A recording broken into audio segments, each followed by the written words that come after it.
My sister mocked me. Where is your husband and kids? Oh, that is right. You do not have any. My mom laughed and I replied, What about the money from you and mom? Oh, that is right. I have been supporting both of you until today. The whole table went silent, and that was the night everything changed. My name is Rebecca, 34 years old and a forensic accountant who spent her adult life funding the delusion of a perfect family. Before I continue this story, let me know where you are watching from in the comments below. Hit like and subscribe if you have ever had to stand up to family who underestimated your worth. The evening began in a private booth at one of the most exclusive steakhouses in downtown Chicago. The crystal chandeliers cast a warm glow over the white tablecloths, providing a stark contrast to the cold reality of my family dynamic. We were gathered to celebrate the 31st birthday of my younger sister, Samantha. She had spent the last 5 years mastering the art of playing the wealthy suburban housewife.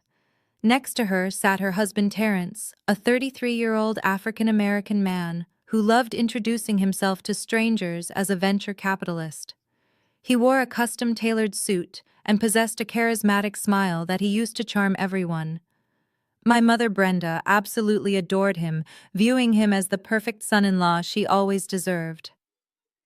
Samantha extended her manicured hand across the table, intentionally angling her fingers so the restaurant lights would catch the massive new $40,000 diamond ring Terrence had supposedly just bought her.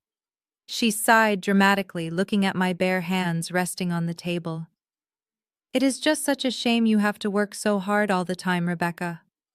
She took a slow sip of her expensive champagne. I mean, look at you.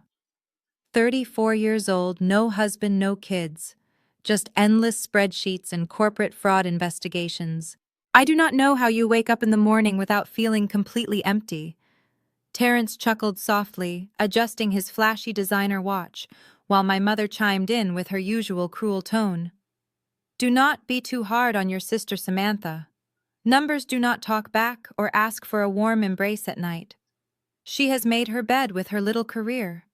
Some women simply are not built for motherhood and high society. I sat there quietly, letting the heavy insult hang in the air. For years I had swallowed their blatant disrespect. I was the designated family scapegoat, the workaholic spinster who existed only to be constantly compared to the radiant golden child. But today was entirely different. Today I had spent 10 grueling hours tracing offshore accounts and hidden debt for my top corporate clients.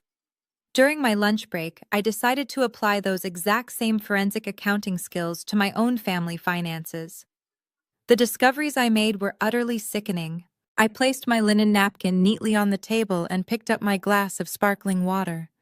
I looked directly into my sister's eyes and offered a calm, polite smile. "Where is my husband and kids?" I asked, keeping my voice perfectly steady. "I suppose I do not have any. But what about the money from you and Mom?" "Oh, that is right. I have been supporting both of you until today." The smug expressions instantly vanished from their faces. The silence that fell over our private booth was deafening, broken only by the ambient chatter of the crowded restaurant around us. Before anyone could fully process the gravity of what I just said, our waiter approached the table. He presented the heavy leather-bound check presenter directly to Terrence, who always made a huge show of paying the bill before privately demanding that I reimburse him the following day. "Excuse me," I said to the waiter, catching his attention. "Could you please split the check? I will only be paying for my sparkling water." Terrence stiffened in his seat, his confident facade cracking as he stared at the leather booklet. My mother slapped her hand against the table, her face flushing a furious shade of red. "Rebecca, what on earth is wrong with you?" she hissed maliciously, leaning forward across the table. "What do you mean you have been supporting us? And why are you intentionally embarrassing Terrence in front of the waitstaff? You know perfectly well he is treating us tonight to celebrate his massive new crypto startup." I shifted my gaze to Terrence, who was suddenly avoiding eye contact and staring intently at the printed receipt.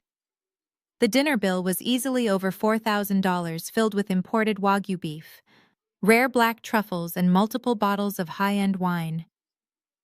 I am not embarrassing anyone, Mother, I replied, my tone flat, clinical, and strictly professional. I am simply adjusting my financial portfolio. I am officially cutting out bad investments. And as of this afternoon, my charity to this family is permanently closed.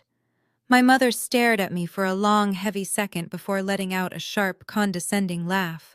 She leaned back against the plush leather booth, crossing her arms over her silk blouse.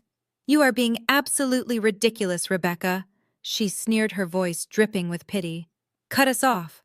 What charity are you even talking about? I do not need a single dime of your little accountant's salary. I have the trust fund your father left me. He made sure I would be taken care of for the rest of my life, unlike you who cannot even find a man to buy you dinner." Samantha nodded in agreement, rolling her eyes. "Seriously, Rebecca, you are embarrassing yourself. Dad was a successful businessman. He left Mom a fortune. You are just jealous because Terrence is actually building wealth while you are stuck crunching numbers in a cubicle." I did not raise my voice. I did not show an ounce of anger. Instead, I calmly reached into my leather tote bag and pulled out my iPad Pro. I unlocked the screen and opened a highly encrypted financial dossier I had prepared earlier that afternoon. I turned the brightness all the way up and slid the sleek device across the white tablecloth, stopping it right in front of my mother's half-eaten plate of Wagyu beef. "Take a good look at those documents, Mother," I said, my voice cutting through the ambient noise of the steakhouse like a scalpel. "Because that is the real legacy your husband left behind." Brenda frowned, adjusting her designer reading glasses as she peered at the screen. Terrence and Samantha leaned in close. The document displayed was a finalized bankruptcy filing from 6 years ago, dated just 2 weeks before my father passed away from a sudden heart attack. I watched the color slowly drain from my mother's face as I narrated the harsh reality. "Dad did not leave you a fortune, Mother. His construction company was hemorrhaging money for years. He took out massive hidden loans, leveraged the house, and drained every single retirement account you two had to cover his bad bets. When he died, his net worth was negative $2 million. There was no grand estate. There was no trust fund." "That is a lie," Brenda gasped, her hands trembling as she tried to swipe away the PDF, only to reveal the next document in the file. "I receive $8,000 on the first of every single month. The bank statements say it is a dividend payout from his private trust.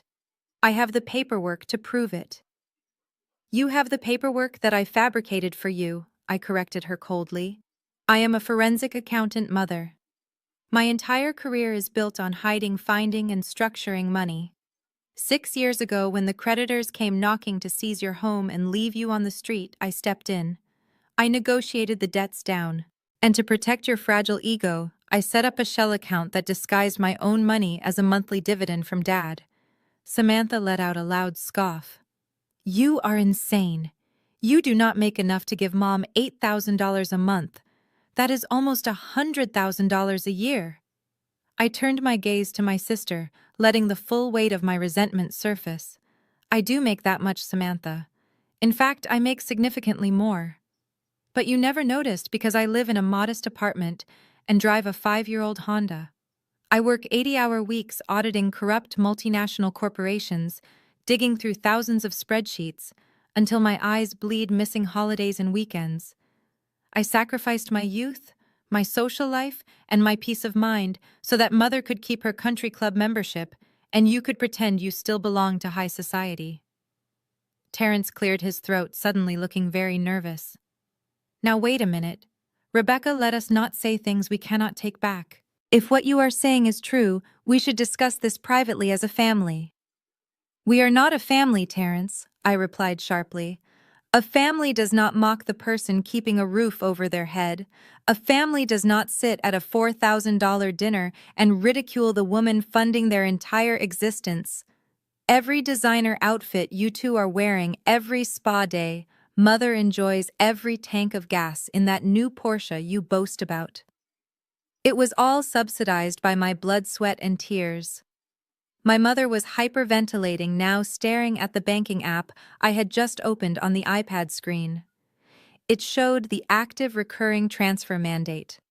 $8,000 scheduled to leave my primary account and enter hers in exactly 3 days. You have been living on my charity, I whispered, leaning forward so they could hear every single syllable. And you repaid me with nothing but cruelty and contempt. I reached across the table and tapped the bright red button on the screen that read, Cancel Auto Transfer. A confirmation pop-up appeared. Are you sure you want to permanently cancel this recurring payment, Rebecca? No, my mother choked out, her voice cracking with genuine panic. Please, the mortgage is due next week. I looked her dead in the eye and pressed confirm. The screen went dark, severing the financial umbilical cord I had maintained for 6 long years. My mother slumped back into the plush leather seating, clutching her chest, as if she had been physically struck by a heavy blow. But Samantha was not going down without a fight. She slammed both of her hands violently onto the table, rattling the crystal wine glasses and sloshing expensive red wine onto the pristine white tablecloth. You are completely delusional, she screamed, her voice shrill enough to make the neighboring tables turn and stare in our direction. You are just a bitter, jealous spinster who cannot handle the fact that my life turned out perfectly while yours is completely empty. You fabricated those fake documents because you want to destroy my happiness. Look at my husband. Look at Terrence. He is a genius. He is a highly respected venture capitalist managing millions in elite crypto assets. He just bought me a brand new Porsche Cayenne in cash yesterday afternoon. Do you really think we need your pathetic little accountant salary to survive? We are incredibly rich, Rebecca. You are nothing but a sad, lonely woman trying to drag us down to your own miserable level out of pure spite. I did not raise my voice or react to her venom. I simply looked at Terrence. Underneath the dim, romantic lighting of the steakhouse, he was suddenly sweating profusely. His custom-tailored suit suddenly looked a little too tight, his broad, confident posture collapsing inward. I smiled, a genuine, terrifying smile. Is that right, Terrence? I asked, sweetly, leaning forward just a fraction. A cash purchase for the new Porsche. That is truly fascinating, because according to the public registry, which took me less than 3 minutes to pull up this morning, that exact vehicle has a massive lien on it from a high-interest subprime auto lender, a specific lender that only specializes in desperate clients with credit scores well below 500. Funny how a millionaire tech investor needs a predatory loan just to put his wife in a luxury car. Samantha whipped her head around to look at her husband, her eyes wide with sudden panic. Terrence swallowed hard, his Adam's apple bobbing completely, refusing to meet her gaze. He stared down at his empty plate, his jaw clenched tight. Before Samantha could demand an explanation from him, the waiter reappeared at our table. He was no longer carrying himself with the polished, invisible elegance of fine dining staff. Instead, he looked incredibly tense, shifting his weight awkwardly from foot to foot. He was holding the heavy leather check presenter, but it remained open in his hands. Sir, the waiter murmured, leaning down close to Terrence to keep his voice low. I am terribly sorry to interrupt your beautiful evening, but there seems to be a significant issue with your payment method. Terrence snatched the booklet from the waiter's hands, his fingers shaking slightly.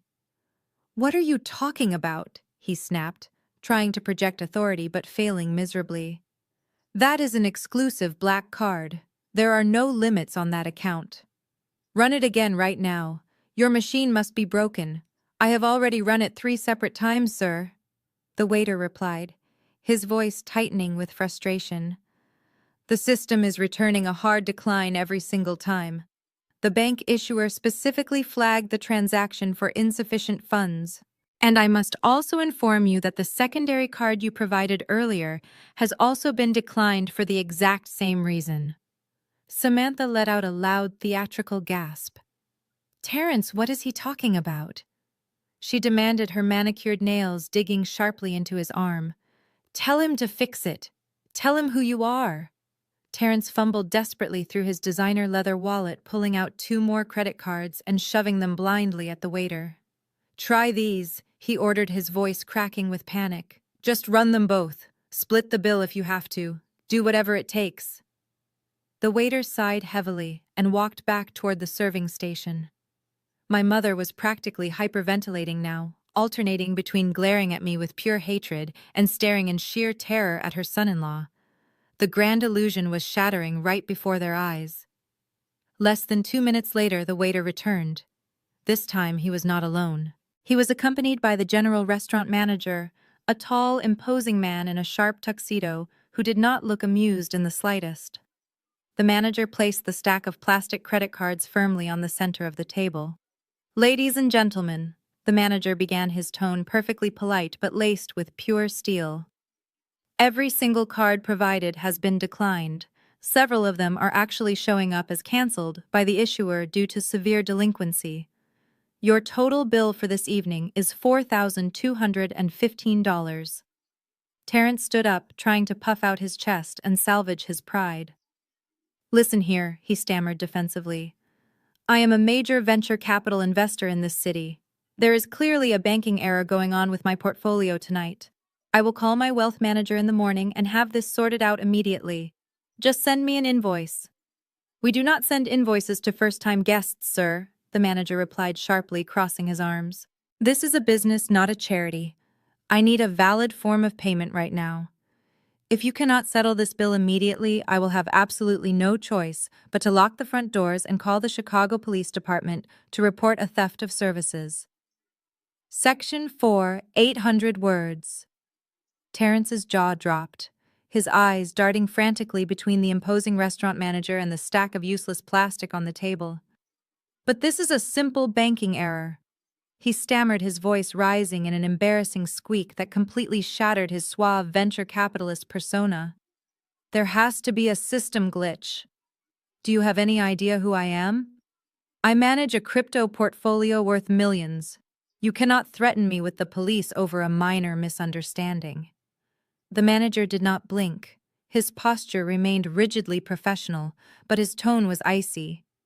"I do not care about your crypto portfolio, sir. I care about the $4,000 you owe this establishment. If you do not have another form of payment, I am instructing my staff to contact the authorities right now." Samantha was practically hyperventilating, her hands clutching her designer silk dress. "Terrence, do something," she hissed. "You cannot let them arrest us. Call your wealth manager. Call anyone." My mother, Brenda, looked like she was about to faint. She grabbed her pearl necklace, gasping for air, before turning her furious gaze back to me. "Rebecca, fix this immediately," she demanded, pointing a trembling finger at my face. "Pay this bill right now. Stop throwing this petty tantrum and do what is right for your family." I calmly stood up from the leather booth, smoothing out the wrinkles in my tailored slacks. I reached into my purse, pulled out a crisp $20 bill, and placed it neatly on the table. "That is for my sparkling water and a generous tip for the waiter," I said quietly. "As for the rest of this feast, that is entirely your responsibility. I am officially off the clock both professionally and personally." "Rebecca, you cannot just leave us here!" Samantha shrieked, her voice echoing across the quiet dining room. Everyone was staring now. Diners at adjacent tables had stopped eating, openly watching the spectacle. "Watch me," I replied simply. I turned my back on them and walked away. The sound of my heels clicking against the polished hardwood floor felt like the steady beat of a victory drum. Behind me, I could hear Terrence shouting at the manager, my mother sobbing loudly, and Samantha screaming my name. I did not look back. Not even once. I pushed through the heavy glass doors of the steakhouse and stepped out into the crisp, cool Chicago night air.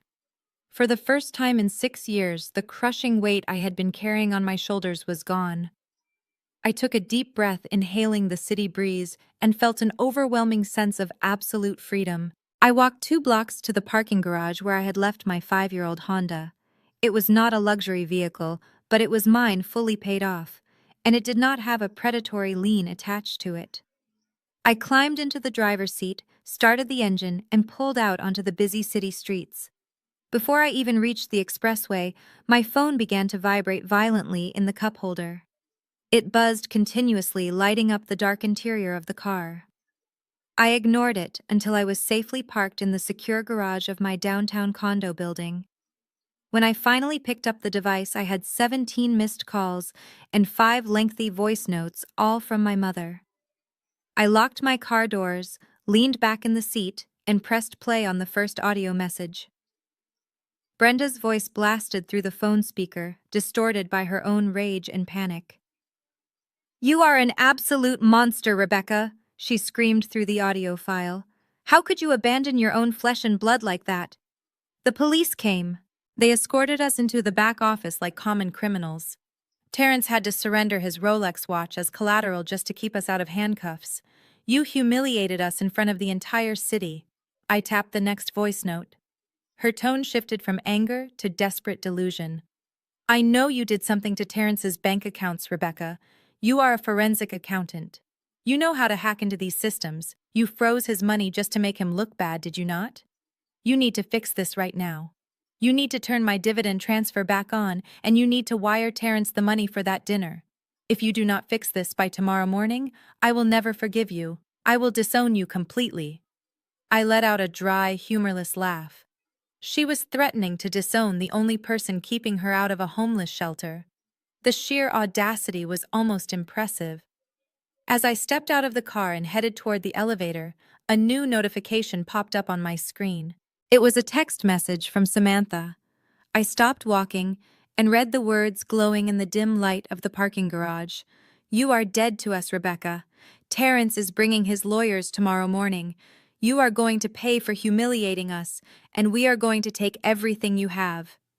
I locked my phone, slipped it into my pocket, and smiled as the elevator doors opened. They had no idea who they were dealing with. The next morning began exactly at 6 o'clock with my usual routine. I brewed a pot of dark roast coffee, sat by the floor-to-ceiling windows of my downtown luxury condo, and reviewed the European market reports. My sanctuary was silent, pristine, and entirely paid for by my own hard work. The peace lasted exactly until 8:15. The aggressive pounding on my front door echoed through the hallway, vibrating against the hardwood floors. It was not a polite knock. It was the frantic, entitled hammering of people who believed the world owed them an immediate response. I checked the security feed on my wall monitor. Brenda, Samantha, and Terrence were huddled in the corridor. Terrence was pacing furiously, his expensive designer suit looking rumpled, as if he had actually slept in it. Samantha was frantically chewing her perfectly manicured thumbnail, and my mother was glaring directly into the camera lens. I unlocked the deadbolt and swung the heavy oak door open. Before I could even say good morning, the three of them shoved past me, invading my living space without a shred of hesitation or an ounce of apology. "Nice place," Terrence muttered, his eyes darting around the expansive open-concept living room, taking in the custom leather furniture and the panoramic view of the Chicago skyline. "You have been holding out on us, Rebecca." I closed the door slowly, leaning against it with my arms crossed. "What do you want?" I asked, keeping my voice dangerously calm. "I assumed you would be busy dealing with the severe fallout from your $4,000 dine and dash." Samantha scoffed, dropping her oversized designer handbag onto my pristine glass coffee table. "Do not act so self-righteous, Rebecca. Terrence handled the restaurant manager just fine. He had to liquidate a minor asset to cover the bill, but everything is perfectly under control. We are not here to talk about last night anyway. We are here to talk about the future of this family and how you are going to fix the situation." My mother stepped forward, her face a mask of stern authority. She had completely dropped the tearful, desperate victim act from her unhinged voicemails the night before. Now she was back to playing the fierce matriarch who expected total obedience. "Your sister is right," Brenda declared, aggressively adjusting her silk scarf. "We are willing to forgive your little outburst at the steakhouse. Families fight, and we move past it. But right now, Terrence is facing a temporary cash flow issue with his crypto startup, and you are going to help him bridge the gap." I let out a short, genuine laugh. "A temporary cash flow issue. Terrence, your primary credit cards were declined, your secondary cards were flagged for delinquency, and your wife's luxury car is heavily leveraged by a predatory subprime lender. You do not have a cash flow issue. You are completely insolvent."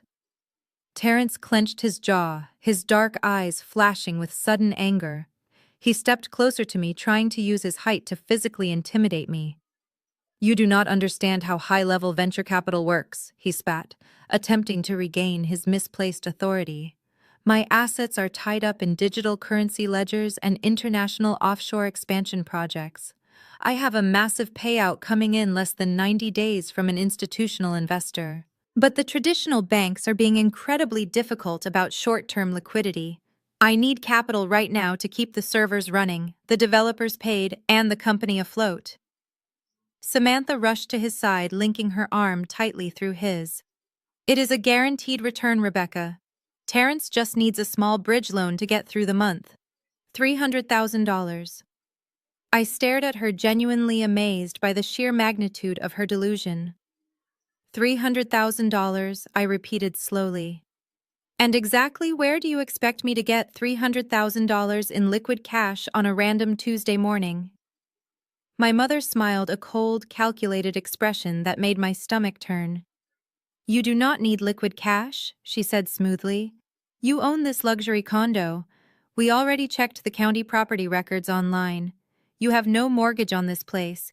It is completely paid off. All you need to do is go to the bank today and take out a home equity line of credit.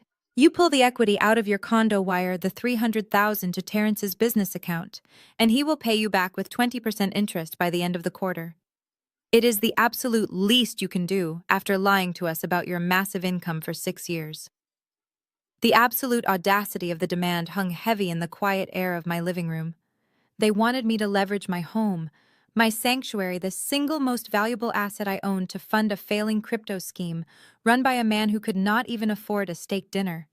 Absolutely not, I said, my voice dropping an octave, ringing with absolute finality. I am not taking out a loan against my home for you, Terrence. I am not giving this family another single dime. The charity is permanently over. Now pick up your bags, Samantha, and all of you get out of my house right now. I reached for the brass handle of the front door to pull it open, but a large, heavy hand slammed flat against the wood right above my head. A loud crack echoed through the entryway. I froze. Terrence stood inches away from me, his chest heaving, his charming facade completely destroyed. He leaned down, his breath hot against my face, his eyes wide and unhinged. You are not listening to me, Rebecca. Terrence growled, his voice a low, dangerous threat as his massive frame physically blocked the only exit. I am not asking for a favor. I need that money today, and you have absolutely no choice. I stared directly into Terrence's eyes. I did not shrink back. Working in forensic accounting meant I had faced down desperate corporate executives who had millions on the line. A cornered fraudster is always the most dangerous, and Terrence was severely panicking. Before I could order him to step away from my door, the heavy oak panel swung open the rest of the way. A man I had not noticed on the security feed stepped out from the hallway shadows and walked right into my living room without an invitation. He wore a cheap gray suit and carried a scuffed leather briefcase. He had slicked back hair and a predatory smirk that told me everything I needed to know about his professional ethics. Allow me to introduce myself, the man said, his voice overly confident. My name is Richard Lawson.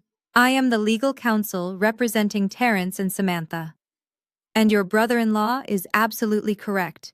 You really do not have a choice in this matter. I took a slow step back, putting distance between myself and Terrence, and crossed my arms defensively. You brought a lawyer to my apartment to extort me for a home equity loan, I asked, genuinely amused by the absurdity. This is a new low even for this family. Richard Lawson placed his briefcase on my glass coffee table, popped the brass latches, and pulled out a manila envelope. He slid a notarized document out of the folder and handed it directly to me. It is not extortion, Rebecca. It is the swift enforcement of a legally binding family trust mandate. My mother crossed her arms, looking incredibly proud. Your father knew you were selfish, Rebecca, she stated firmly. He knew you would try to hoard your money while your sister struggled, so he made sure to put it in writing before he passed away. I looked down at the paper. It was a poorly drafted legal directive dated 7 years ago, allegedly bearing my late father's signature. The document claimed that as the eldest daughter and a licensed financial professional, I was officially designated as the lifelong financial guarantor for Samantha. It explicitly stated that I was legally obligated to maintain her standard of living and provide necessary capital for her husband's business ventures. Terrence smirked, puffing his chest out. That signature has been authenticated, he lied smoothly, his eyes cold. If you refuse to wire the $300,000 today, my lawyer will file a breach of fiduciary duty lawsuit against you in civil court tomorrow morning.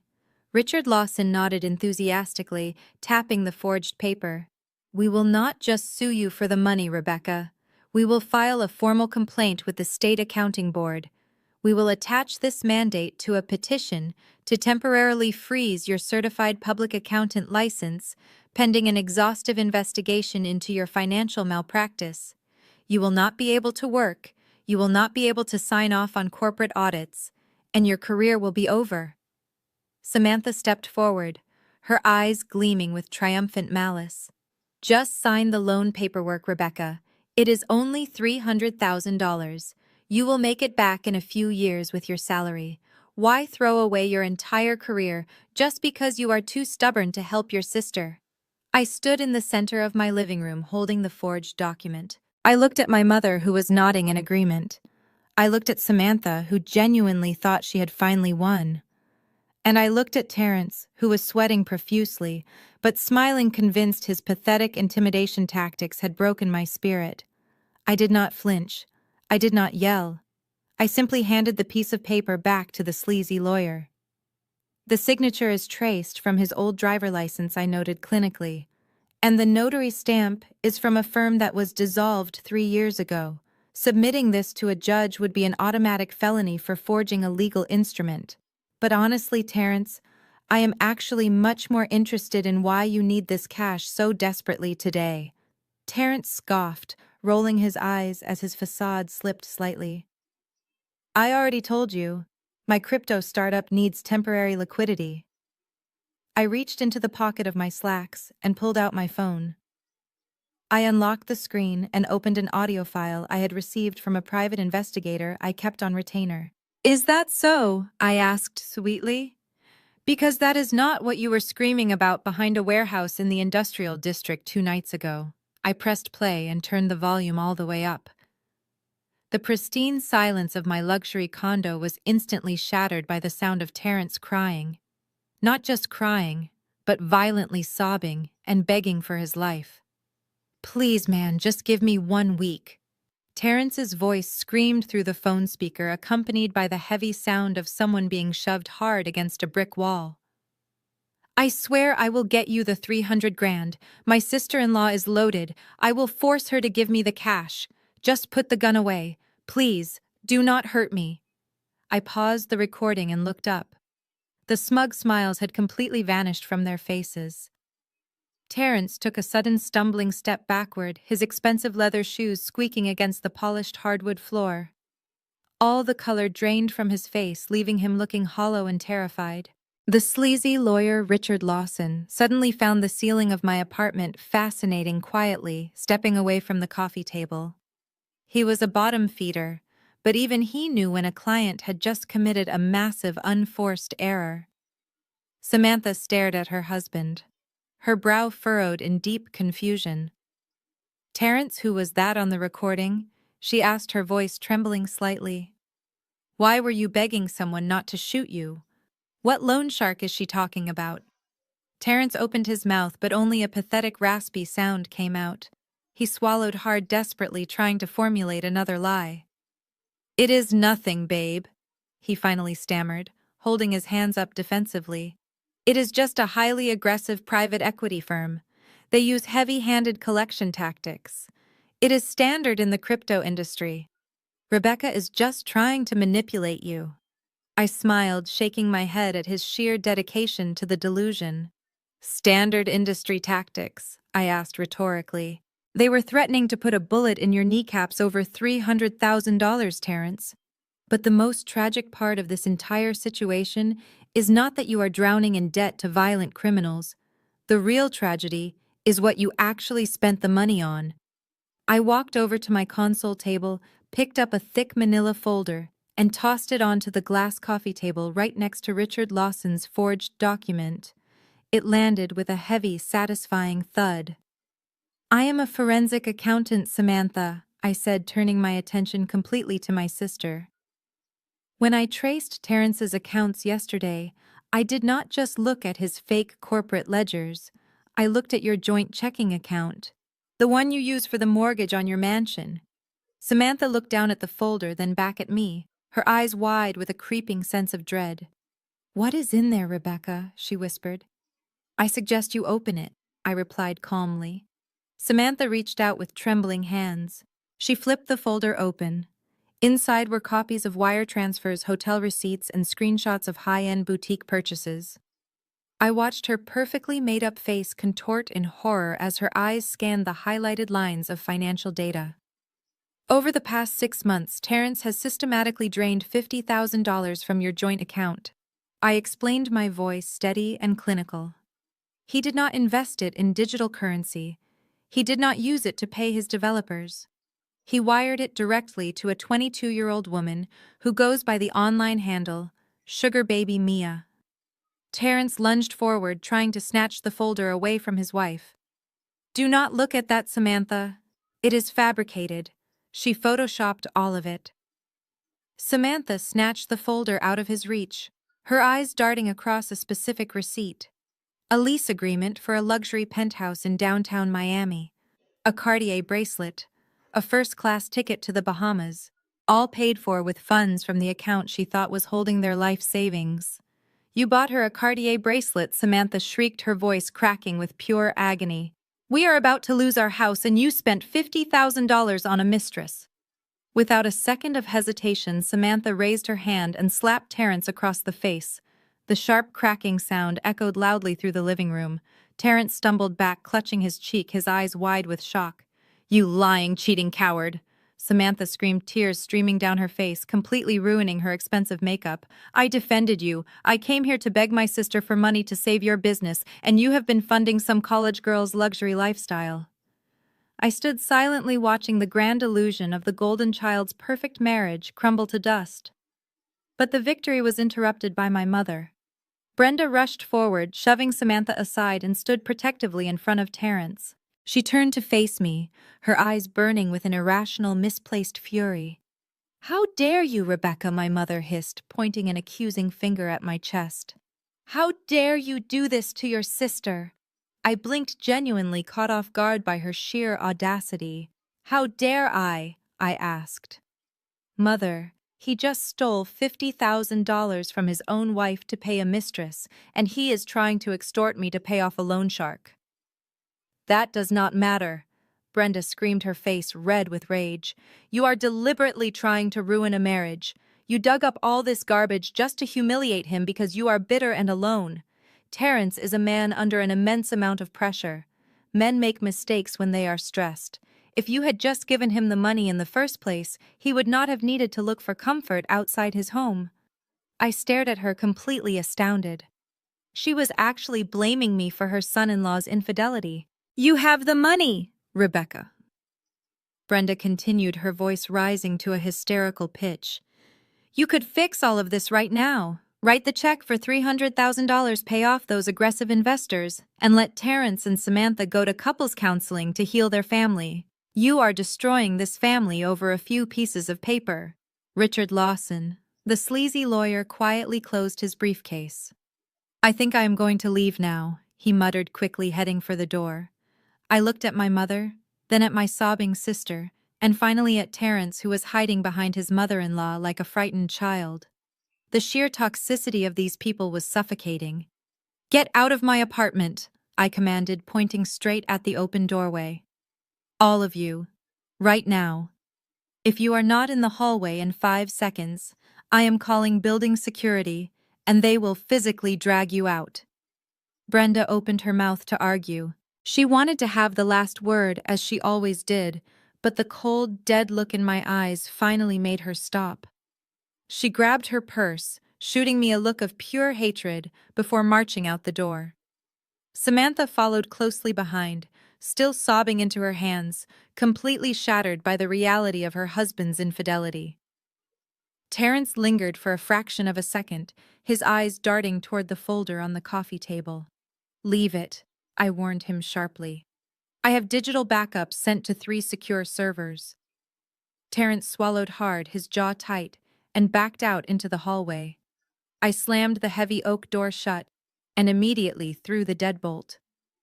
The sudden silence in my condo was glorious, but I knew it was only the calm before the storm.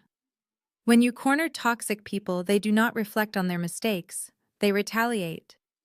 It only took 3 hours for the digital assault to begin. They moved faster than I anticipated, armed with sheer desperation. I was sitting at my kitchen island sipping coffee and reviewing a client portfolio when my phone started vibrating violently. It was not just one notification, it was an absolute avalanche. My screen lit up with dozens of text messages, missed calls, and Facebook alerts. I unlocked my phone and opened the social media app. Right at the top of my feed was a live video my mother had posted just 20 minutes earlier. It already had over 100 comments. I tapped the video. Brenda was sitting on her living room couch, clutching a crumpled tissue, her face perfectly framed to show her tear-streaked cheeks. She was putting on an Oscar-worthy performance. "I never thought I would have to broadcast my private family pain to the world," Brenda sobbed to the camera, dabbing her eyes dramatically. "But my eldest daughter, Rebecca, has done the unthinkable. For years I trusted her to manage the trust fund her late father left me. But this morning I discovered she has been secretly draining my retirement accounts. She left her own mother completely destitute just because she is a bitter, lonely woman who resents her sister's happy marriage." I stared at the screen, genuinely impressed by her ability to lie with such effortless conviction. She had taken my 6 years of financial sacrifice and twisted it into elder abuse. The extended family ate it up instantly. My text messages were a barrage of pure vitriol from aunts, uncles, and cousins. "You are an absolute monster, Rebecca," my Aunt Diane wrote. "How could you steal from your widowed mother? Enjoy your money, you miserable spinster. You are dead to all of us," a cousin messaged. They were crawling out of the woodwork to condemn me, weaponizing my single status and my career against me.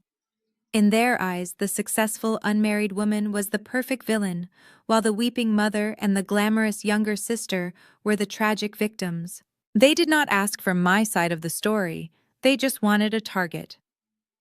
I did not reply to a single message. I simply went down the list, blocking every phone number and restricting every social media profile. I felt a brief sting of betrayal, but it was quickly washed away by cold determination. If they wanted to burn the bridge, I was more than happy to hand them the matches. But my mother's smear campaign was just a distraction. Terrence and Samantha were not content with just ruining my reputation at family reunions. They wanted to destroy the one thing that actually gave me power: my career. As I finished blocking the last relative, a new notification chimed on my laptop. It was an email marked with high importance from the internal server of my accounting firm. The sender was the director of human resources, and the managing partner was copied on the thread.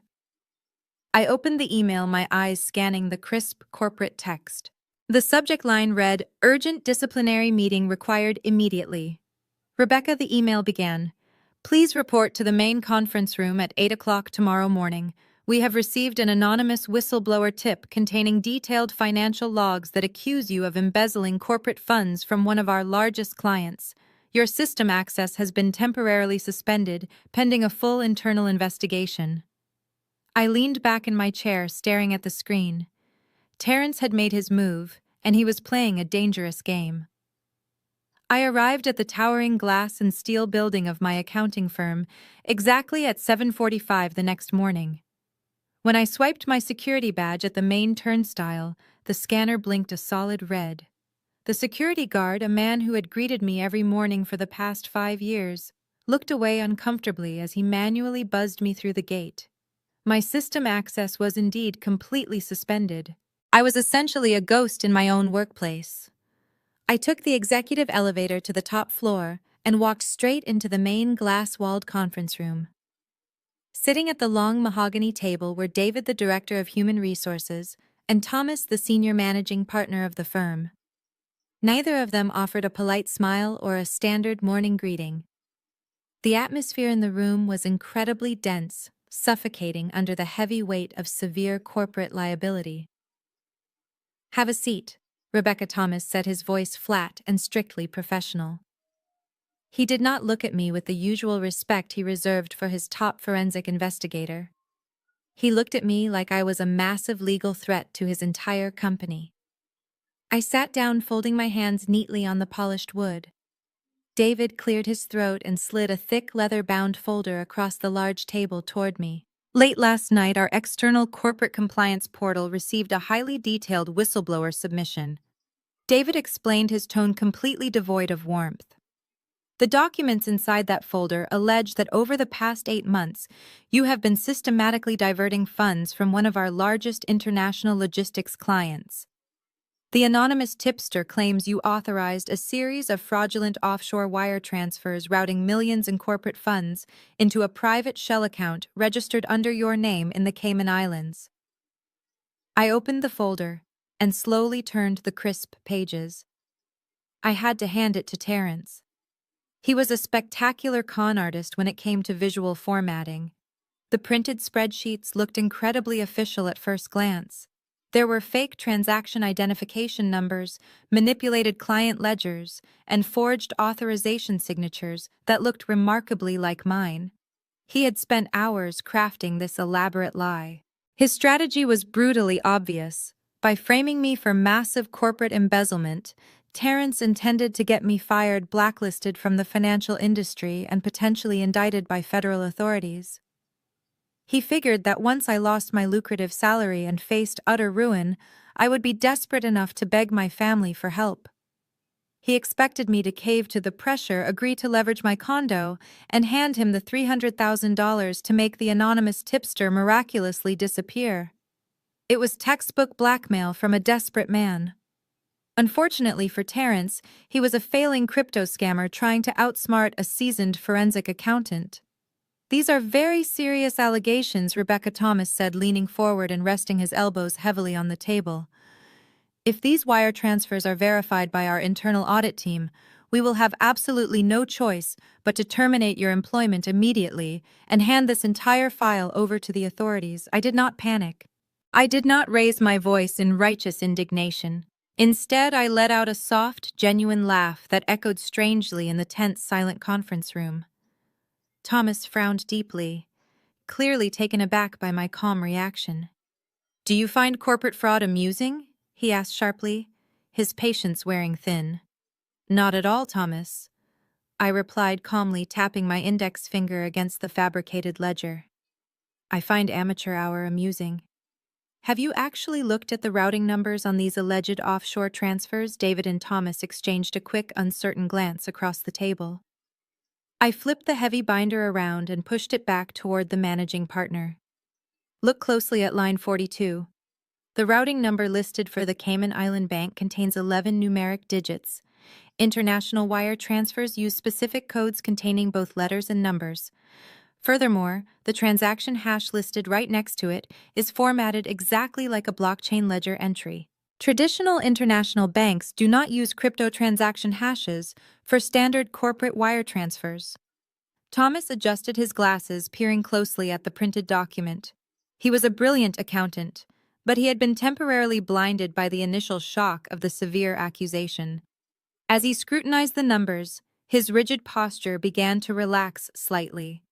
"The person who submitted this tip is incredibly familiar with cryptocurrency exchanges, but knows absolutely nothing about institutional banking regulations," I explained, leaning back in my leather chair.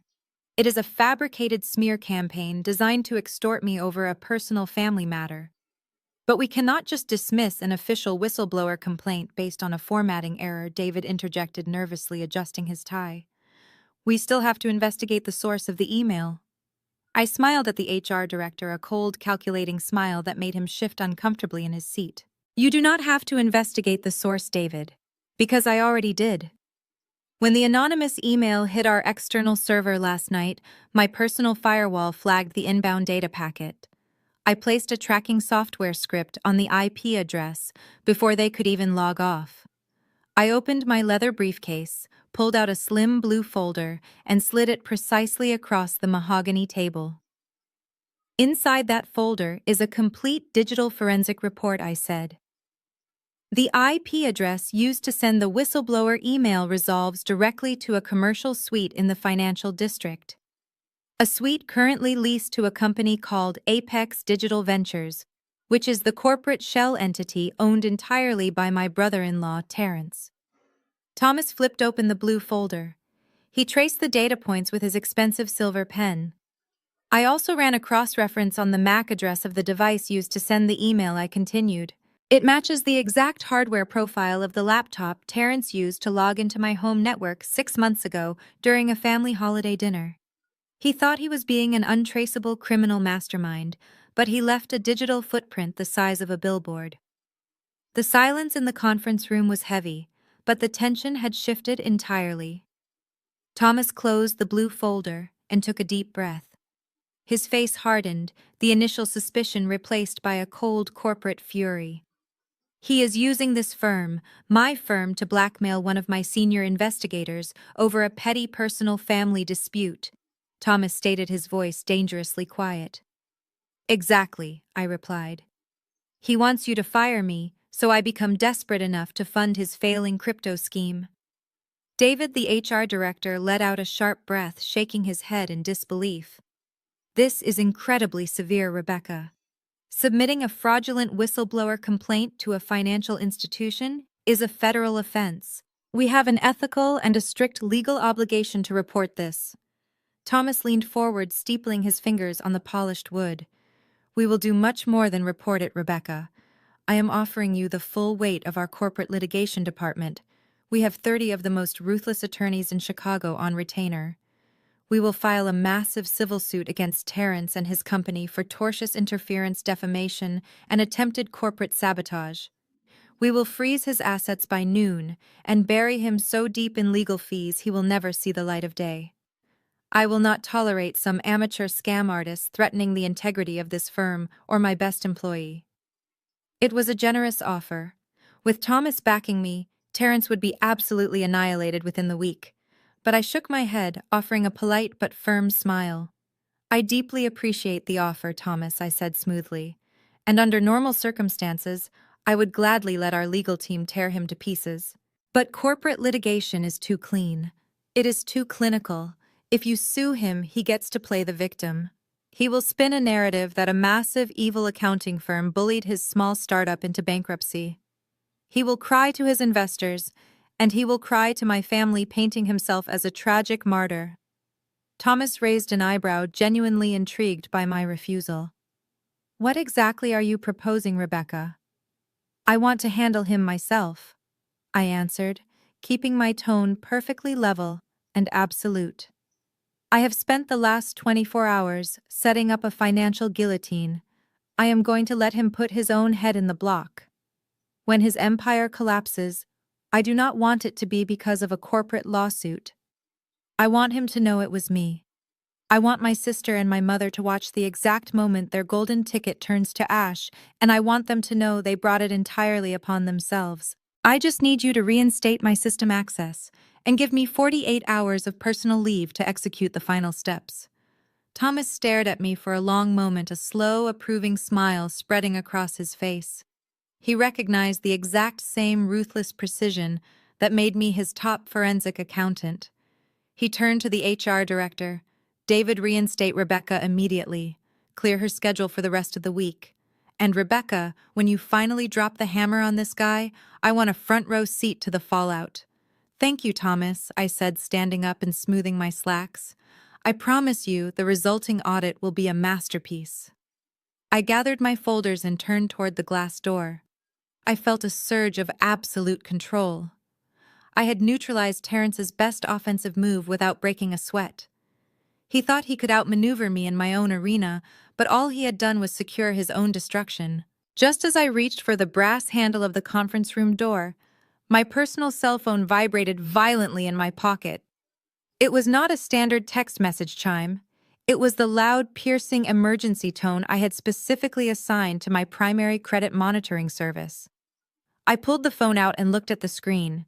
A bright red banner notification from Experian covered the display. Severe fraud alert. The notification read, "A hard credit inquiry has just been initiated using your social security number. An application for a $100,000 unsecured personal loan is currently being processed at a local Chase Bank branch." My blood ran cold for a fraction of a second, then immediately boiled over into pure, unadulterated rage. Terrence and Samantha were stupid, but they were not brave enough to walk into a bank and commit in person felony identity theft. There was only one person in my family entitled and delusional enough to try something like that: my mother. I grabbed my leather briefcase and practically sprinted out of the executive conference room. Thomas and David were still sitting at the mahogany table, but they did not try to stop me. They knew exactly what that alarm tone meant. The Experian notification on my phone contained the exact address of the Chase Bank branch where the fraudulent credit application was currently being processed. It was located just 4 blocks away, right in the heart of the financial district. I did not bother waiting for the executive elevator. I pushed through the heavy fire doors and flew down the 3 flights of stairs to the ground-level lobby. I burst through the revolving glass doors of my office building and power walked down the busy Chicago sidewalk. My mind was racing, calculating the sheer legal magnitude of what my mother was attempting to do. Identity theft is a severe federal crime under any circumstance, but walking into a federally insured bank branch to secure a $100,000 personal loan under someone else's name was a completely different level of insanity. Within 10 minutes, I was pulling open the heavy glass doors of the Chase Bank branch. The interior was sleek, modern, and relatively quiet for a Tuesday morning. The tellers were busy handling transactions with a few corporate clients, and the main lobby seating area was empty. I bypassed the standard waiting section and marched straight toward the row of private glass-walled offices reserved exclusively for branch managers and senior loan officers. I did not need to search for very long. Through the second glass partition, I saw her. My mother Brenda was sitting comfortably in a plush leather guest chair, casually sipping a complimentary cup of coffee. She was wearing her best pearl necklace and a pristine cashmere sweater, looking every bit the affluent, respectable matriarch of a wealthy family. Sitting across from her was a young, sharply dressed branch manager who was furiously typing data into his computer keyboard. I stepped closer to the glass partition and looked directly at the manager's desk. Spread out across the polished wood surface were several highly sensitive personal documents. I instantly recognized the faded yellow paper of my original birth certificate, my physical Social Security card from when I was a teenager, and a thick stack of my old tax returns that I had foolishly stored in my childhood bedroom closet many years ago. She had deliberately raided my old files. She had planned this desperate backup strategy the moment I cut off her stolen dividends at the steakhouse last night. I pushed the heavy glass door open and walked directly into the private office without knocking. "Excuse me," the young branch manager said, visibly startled by my sudden entrance. He stood up halfway from his chair, quickly adjusting his silk tie. "This is a private financial appointment. You cannot just walk in here unannounced. If you need assistance, please speak to the concierge at the front desk." "I am not here for account assistance," I replied, my voice dangerously calm. "I am here to report an active felony in progress." Brenda slowly turned around in her expensive leather chair. When she saw me standing firmly in the doorway, she did not look guilty.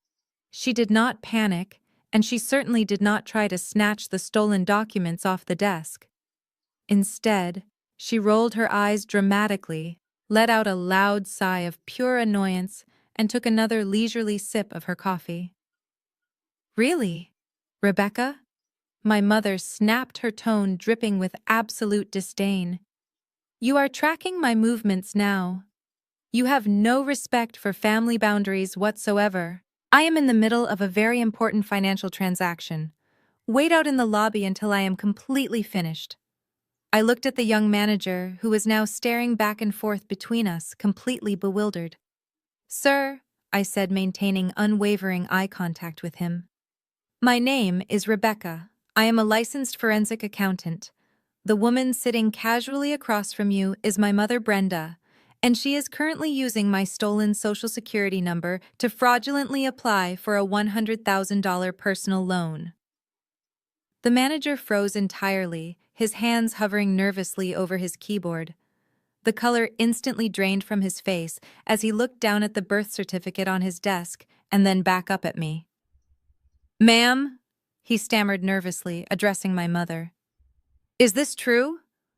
Are you not the primary applicant for this line of credit? Brenda slammed her coffee cup down on the desk, spilling hot liquid onto the polished wood. She stood up abruptly, puffing her chest out indignantly. Do not listen to her, Brenda commanded the manager, waving her hand dismissively in my direction. My daughter is just being incredibly dramatic and selfish. Her sister Samantha is about to lose her beautiful home because of a minor mortgage issue, and this loan is going to save her property from foreclosure. The manager blinked in absolute shock. But ma'am, you cannot originate a personal loan using someone else's credentials.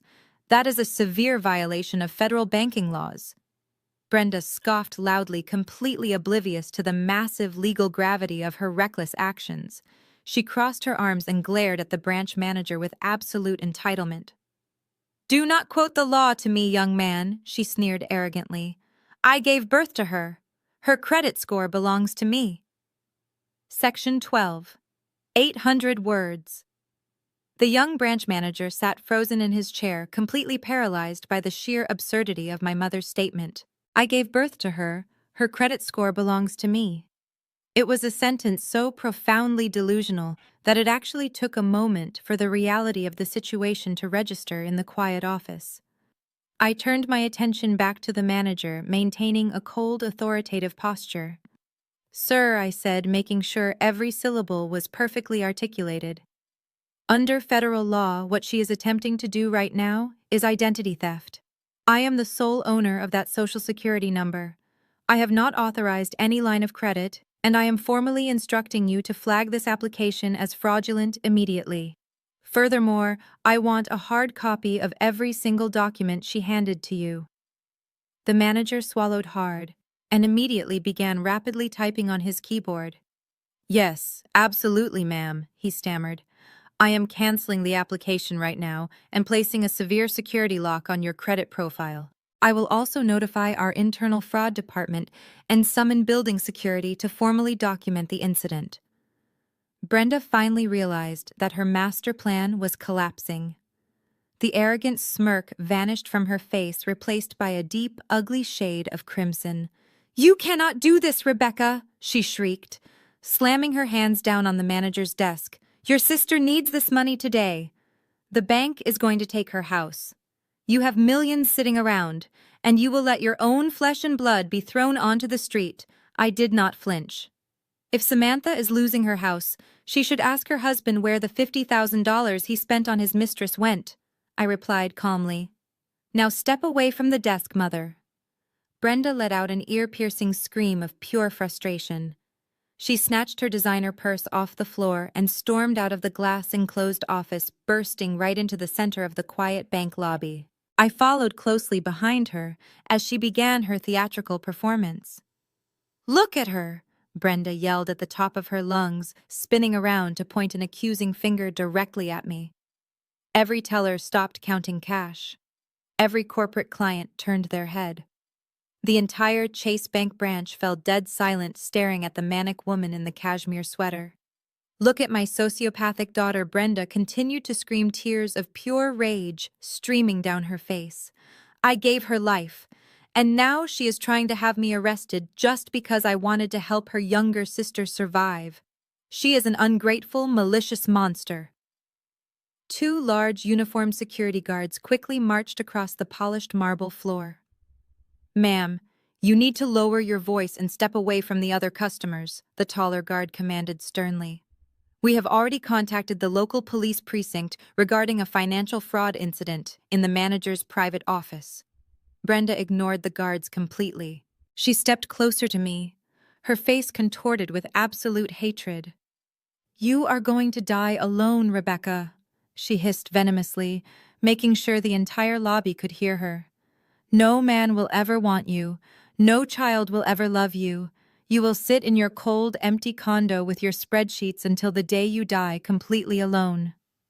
A pair of Chicago police officers walked through the heavy glass front doors. The branch manager hurried out of his office, pointing directly at my mother. "That is the woman, officers," the manager stated nervously. "She provided stolen identification documents to secure a fraudulent loan." The officers approached Brenda, who suddenly realized she was about to be put in handcuffs. She took a step back, her aggressive posture crumbling into genuine panic. "Rebecca, tell them it was a misunderstanding," she pleaded, her voice cracking. "Tell them I had your permission. Please, Rebecca." I looked at the officers. They were waiting for my official statement to proceed with the arrest. I looked back at my mother, watching her tremble under the weight of her own reckless actions. Sending her to a holding cell today would be incredibly satisfying, but it would disrupt the final phase of my plan. I needed her free to witness the absolute destruction of Terrence's empire. "Officers," I said smoothly, stepping between them and my mother, "I am declining to press criminal charges today. This is a severe family dispute, and I will be handling the financial repercussions privately." The officers exchanged a skeptical look, but nodded, instructing the security guards to formally escort her off the premises. As the guards stepped forward to grab her arms, I leaned in close to my mother's ear. She was shaking violently, terrified of my coldness. "Enjoy your house for the next 48 hours, I whispered very softly. I stepped out of the Chase Bank lobby and back onto the bustling Chicago sidewalk. The cool afternoon wind felt incredibly refreshing against my face. I left my mother standing near the entrance, surrounded by suspicious security guards, completely stripped of her dignity and her delusional sense of entitlement. She would not be trying to steal my identity again anytime soon. I pulled out my phone and dialed the number of a highly effective private process server I frequently utilized for my corporate fraud investigations. A man named Gregory, who was known for his absolute punctuality and his complete disregard for social etiquette when serving legal documents. Gregory answered on the second ring. "I need an immediate priority delivery to a residential address in the northern suburbs," I instructed him, walking briskly back toward my firm to gather my personal laptop. "I have a massive stack of financial documents that need to be handed directly to the homeowner in front of as many witnesses as possible." "Can you be there in exactly 2 hours?" Gregory confirmed the assignment. I smiled and ended the call. While my mother was failing miserably at the bank, my sister Samantha was busy running her own pathetic damage control campaign. After the humiliating disaster at the steakhouse and the devastating revelation of Terrence funding a Miami sugar baby, Samantha should have been packing her bags or contacting a divorce attorney. But my sister was entirely consumed by the superficial image she had carefully crafted on social media. Admitting defeat or acknowledging her crumbling marriage was simply not an option for her. Instead, she decided to double down on the grand illusion of her perfect life. According to the constant updates on her Instagram story, Samantha was currently hosting a lavish women in business networking brunch at her sprawling suburban mansion. She had hired a private catering company to serve artisanal pastries and expensive mimosas on her perfectly manicured back patio. About 30 affluent suburban wives and local female entrepreneurs were gathered around the swimming pool wearing designer sundresses and discussing their non-existent investment portfolios. Samantha was standing at the head of a long floral-decorated table holding a crystal champagne flute. She was smiling brightly, laughing with her wealthy friends, completely pretending that her husband was not drowning in debt to violent loan sharks and cheating on her with a 22-year-old. She was desperately trying to secure her social standing before the rumors of their financial collapse could spread through the neighborhood. I sat at my kitchen island, monitoring the live location of Gregory the process server via a secure tracking link on my phone. He pulled into Samantha's gated driveway right on schedule. I took a slow sip of my coffee, genuinely wishing I could be there in person to watch the facade shatter. But having an impartial third party deliver the absolute destruction was much more legally sound. Gregory did not bother ringing the front doorbell and waiting politely for a maid to answer.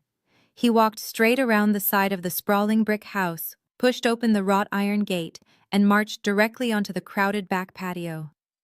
The lively chatter of 30 affluent women slowly died down as the tall, imposing man in a cheap windbreaker strode right past the catered buffet table.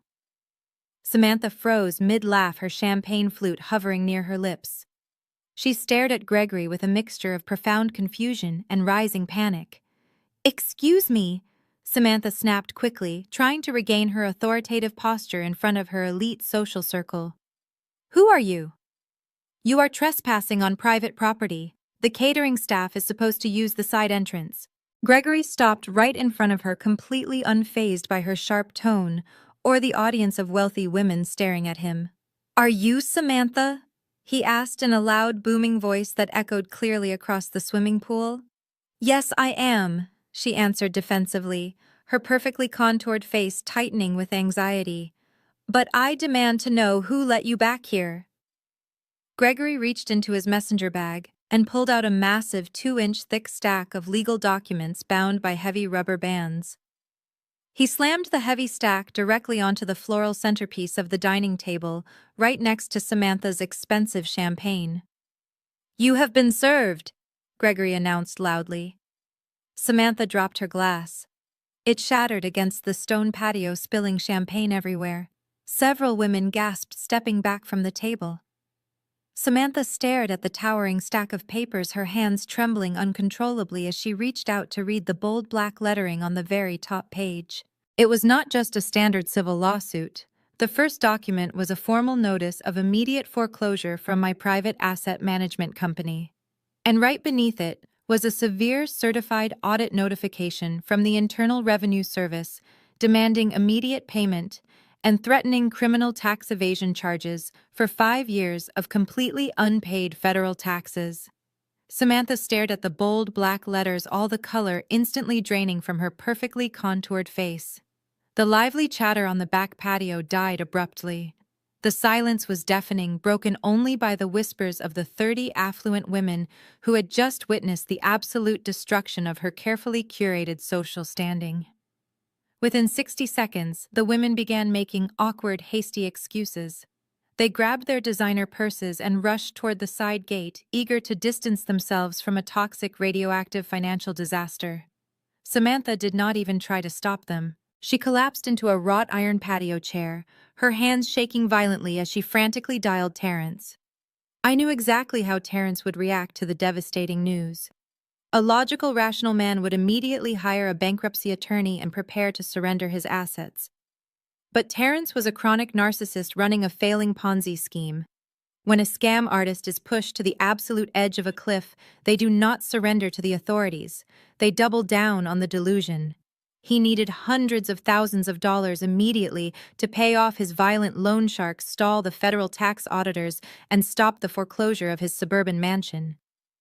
By Wednesday evening, my tracking software alerted me to a massive, desperate expenditure on one of Terrence's few remaining active corporate credit cards. He had just dropped $25,000 to secure the grand ballroom at a premier downtown Chicago hotel for Friday night. He was advertising it across social media as an exclusive invitation, only venture capital gala for Apex Digital Ventures. It was a classic, transparent Hail Mary play. He was planning to pack a room with wealthy, unsuspecting investors, dazzle them with fake blockchain projections, and secure enough initial cash deposits to save his own life. It was the perfect stage for his final act. And I was going to be the main event. Friday night arrived with a crisp, cool breeze sweeping off Lake Michigan. I spent the entire afternoon preparing for the confrontation. For the past 6 years, I had deliberately dressed in conservative, muted corporate suits, hiding my substantial wealth behind a modest exterior to appease my family's fragile egos. Tonight, I was permanently leaving the forensic accountant uniform in the closet. I visited an exclusive boutique on the Magnificent Mile and purchased a floor-length emerald green designer silk gown that fit me perfectly. I had my hair professionally styled and wore a pair of stunning diamond drop earrings I had bought for myself years ago, but never dared to wear around my mother or sister. I looked at my reflection in my hallway mirror before leaving my luxury condo. I did not look like the family scapegoat. I did not look like the bitter, lonely spinster they desperately wanted me to be. I looked like a powerful woman who held the absolute authority to destroy an empire, and in my hand, I held the weapon. A sleek silver flash drive containing 300 pages of irrefutable, heavily documented financial ruin. I arrived at the luxury hotel just after 8 o'clock. The grand lobby was bustling with elegantly dressed guests and tourists. I bypassed the main concierge desk and walked gracefully toward the sweeping marble staircase leading up to the grand ballroom.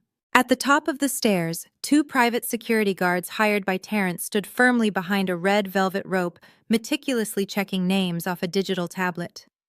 I did not slow my pace. I walked straight up to the taller guard, projecting absolute, unquestionable authority. "I am Rebecca, the primary institutional creditor for Apex Digital Ventures," I said smoothly, looking him dead in the eye. "I am expected inside." The guard glanced at my expensive emerald gown, the sparkling diamonds, and my unwavering confidence. He did not even bother checking the digital guest list. He quickly unhooked the velvet rope and nodded respectfully. "Go right ahead, ma'am." I stepped through the heavy gilded double doors and walked directly into the grand ballroom. The space was enormous, dripping with crystal chandeliers and lined with sleek digital screens projecting completely fake upward trending crypto charts. Waitstaff circled the crowded room with silver trays, carrying glasses of champagne. Terrence had successfully managed to lure in over 100 potential investors, mostly local business owners and affluent professionals, all dressed in formal attire and eagerly whispering about the next big digital currency boom. Samantha was standing near the center of the room, wearing a desperate frozen smile as she tried to play the role of the successful founder's wife. She looked completely exhausted, her eyes darting nervously around the crowd. Terrence was up on a raised stage at the front of the ballroom, holding a wireless microphone. He was mid-sentence, charming the audience with his charismatic smile and practiced lies about guaranteed quarterly returns. I stood at the back of the room for a brief moment, letting the heavy doors click shut behind me. I tightened my grip on the silver flash drive, lifted my chin, and began to walk straight down the center aisle. The sharp click of my heels against the polished hardwood floor cut through the murmur of the ballroom. As I moved down the center aisle, the crowd of investors parted their eyes, drawn to my emerald green gown and the absolute conviction in my stride. On the raised stage, Terrence paced, gesturing wildly toward the screen displaying fabricated crypto charts. He was mid-pitch, promising guaranteed quarterly returns, when his gaze locked onto mine. His charismatic smile instantly vanished. His voice faltered, the microphone picking up a sharp, panicked intake of breath. He stumbled over his words, his eyes widening in terror as he realized who had crashed his final performance. He knew exactly why I was there. Samantha, standing near the front row clutching champagne, turned to see what distracted her husband. When she saw me, her jaw dropped. She stepped backward, frantically bumping into an investor. "Security!" Terrence shouted, his voice cracking over the sound system. He pointed a trembling finger at me, abandoning his professional persona. "Get her out of here. She is a corporate spy. She is trying to sabotage me. Remove her from the premises immediately." Two men in dark suits immediately stepped out from the shadows near the stage, moving aggressively to intercept me. They reached out to grab my arms, expecting a struggle. I did not break my stride. I did not raise my voice or show a single ounce of fear. I simply stopped, looked the larger security guard dead in the eye, and spoke with absolute icy authority. "If you touch me, I will have you both arrested for assault by the end of the hour," I stated calmly, ensuring my voice carried to the investors. "I am a forensic accountant and the primary institutional creditor of Apex Digital Ventures. I am here to execute a legal audit. Step aside." The absolute confidence in my tone and the mention of legal audits made the guards hesitate. They exchanged an uncertain look, hands dropping. In the high-stakes corporate world, security teams know better than to physically assault a legitimate financial auditor in front of a room full of wealthy witnesses. Terrence realized his hired muscle was failing. He dropped his microphone on the podium and physically lunged toward the edge of the stage, his face contorted with panic. "Shut down the AV system," Terrence screamed toward the back of the room, waving his arms frantically. "Cut the power to the microphones! Cut the projectors!" But his desperate orders fell on completely deaf ears. I had anticipated his panic. 2 hours before the gala began, I visited the hotel audiovisual control booth. I had a very brief, highly lucrative conversation with the lead technician. I handed him $5,000 in crisp cash and a sleek silver flash drive, instructing him to ignore any orders from Terrence and to wait for my specific signal. I reached the front of the room, smoothly bypassing the paralyzed security guards, and climbed the 3 short steps onto the main stage. Terrence tried to block my path, puffing out his chest to physically intimidate me, just like he had done in my condo earlier that week. "Get out of here, Rebecca," Terrence hissed under his breath, his eyes wild with desperation. "I will give you whatever you want. I will pay you double. Just walk away right now." I smiled warmly at him, a smile that did not reach my eyes. "You have absolutely nothing left to give, Terrence," I whispered back. I gracefully sidestepped his rigid frame and walked directly to the main podium. I picked up the microphone he had hastily abandoned. I tapped the metal grill twice. The sharp thumping sound echoed perfectly through the silent, captivated ballroom. Every single investor in the room was staring at me, waiting to see what the woman in the emerald gown had to say. "Good evening, ladies and gentlemen," I announced, my voice steady, clear, and ringing with absolute authority. "My name is Rebecca. I am a licensed forensic investigator. You have been invited here tonight to invest your hard-earned money into Apex Digital Ventures. But before you write a single check, I believe you should review the actual financial ledgers of the man standing on this stage." I looked to the back of the room and gave a subtle nod to the AV technician. The technician pressed a single button. The massive digital screen behind Terrence flickered. The fake upward trending crypto charts instantly vanished. In their place, a high-resolution, unedited projection of Terrence's actual verified corporate banking statements illuminated the entire ballroom. The collective gasp from the crowd was deafening. Flashing in bold, bright red numbers across the 50-foot screen was his true account balance: negative $2.4 million. The sheer magnitude of that red number hung suspended over the grand ballroom like a guillotine.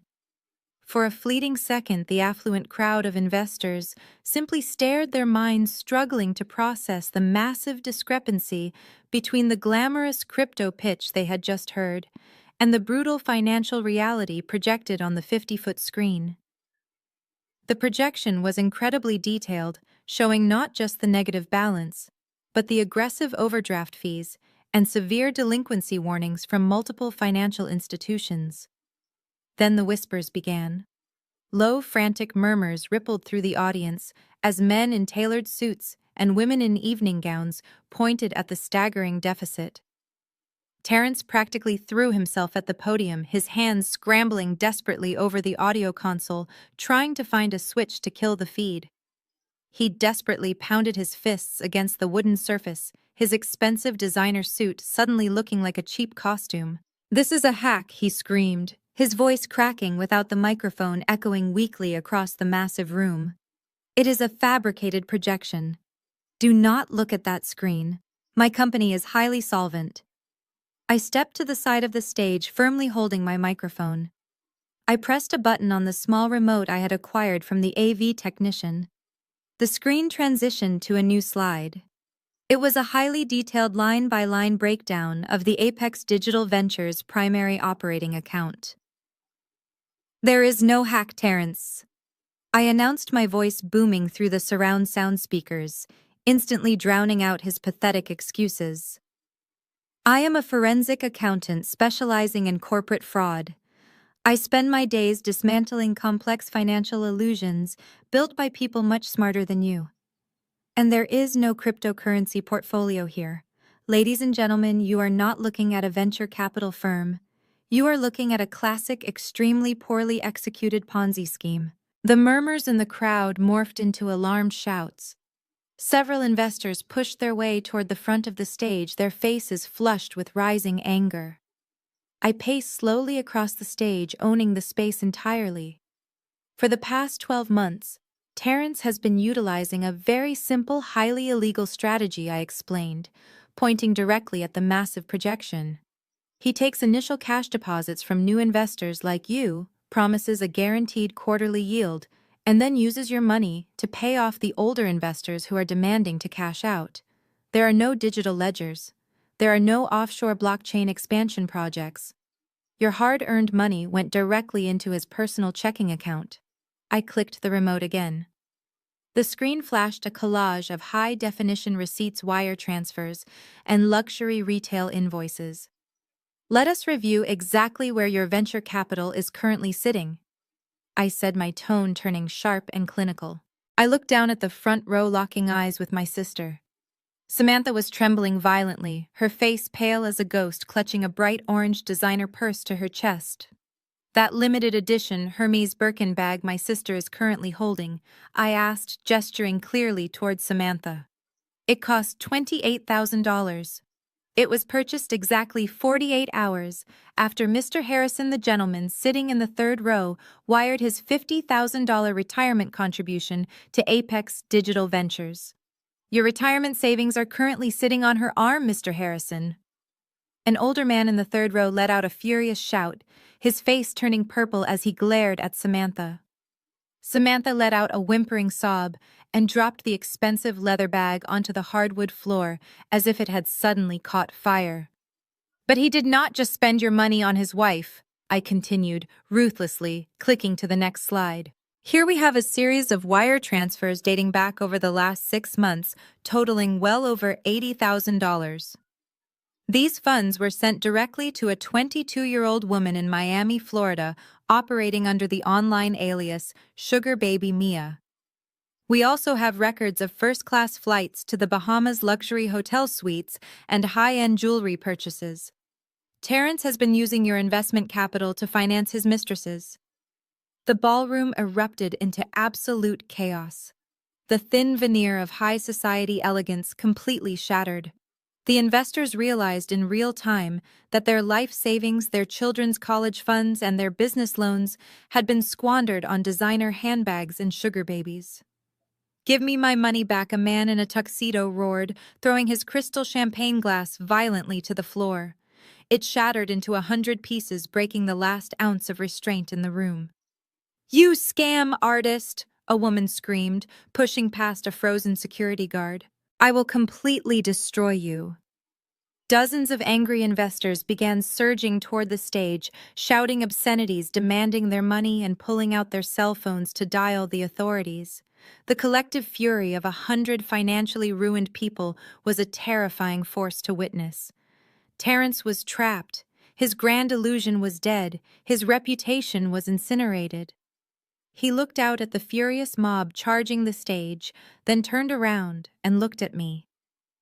His eyes were wide, completely bloodshot, and entirely unhinged. He had nothing left to lose, and his narcissistic brain could only process one thought. I was the one who pulled the trigger.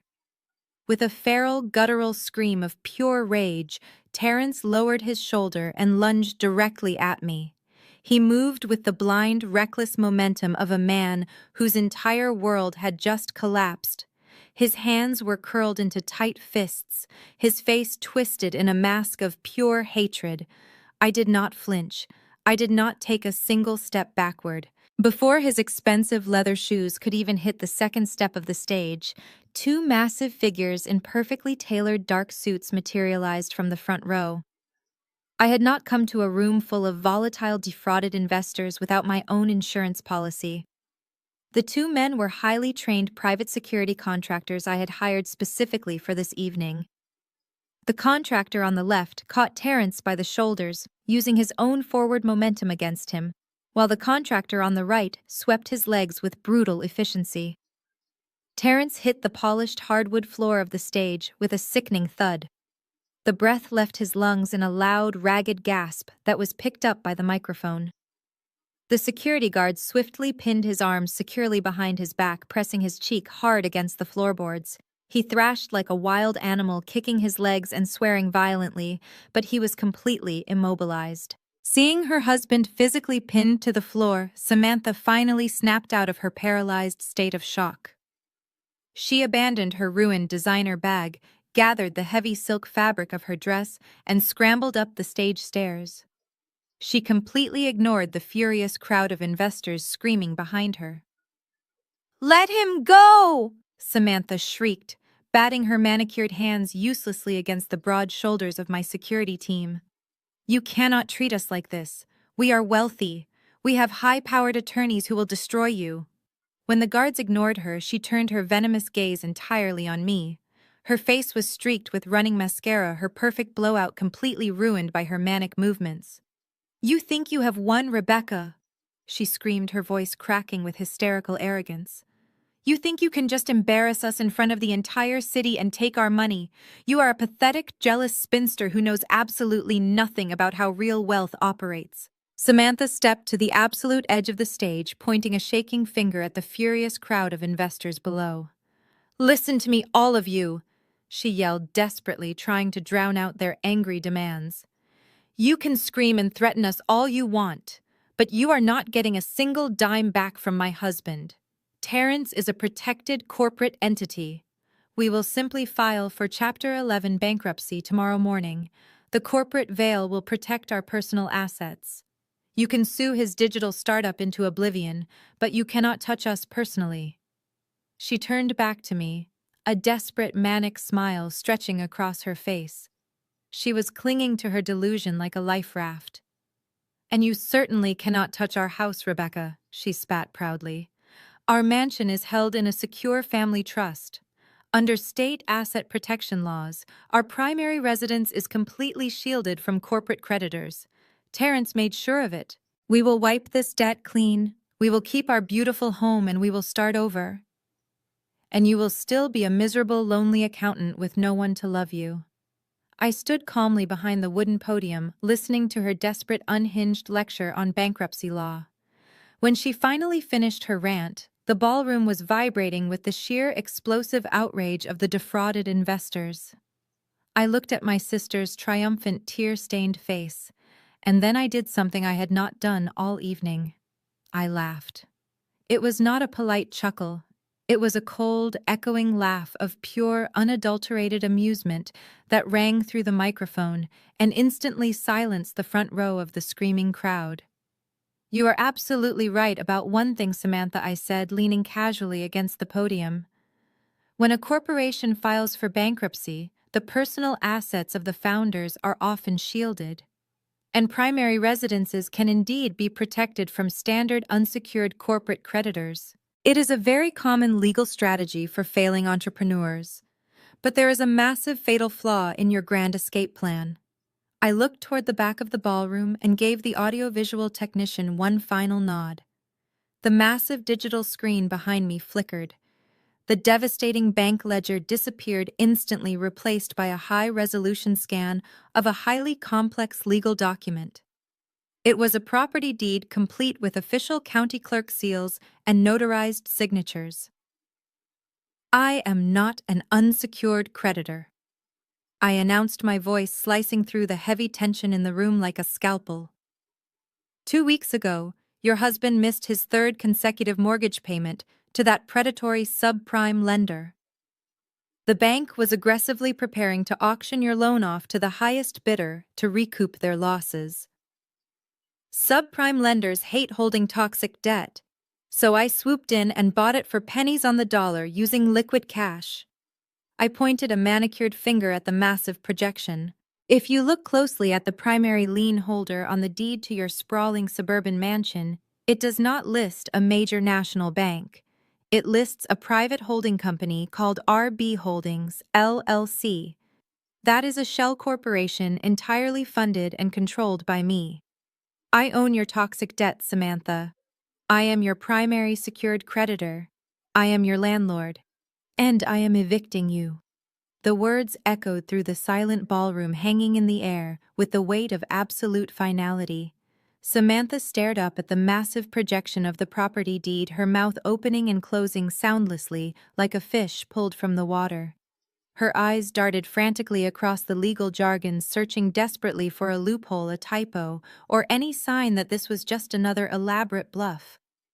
But there was no mistake.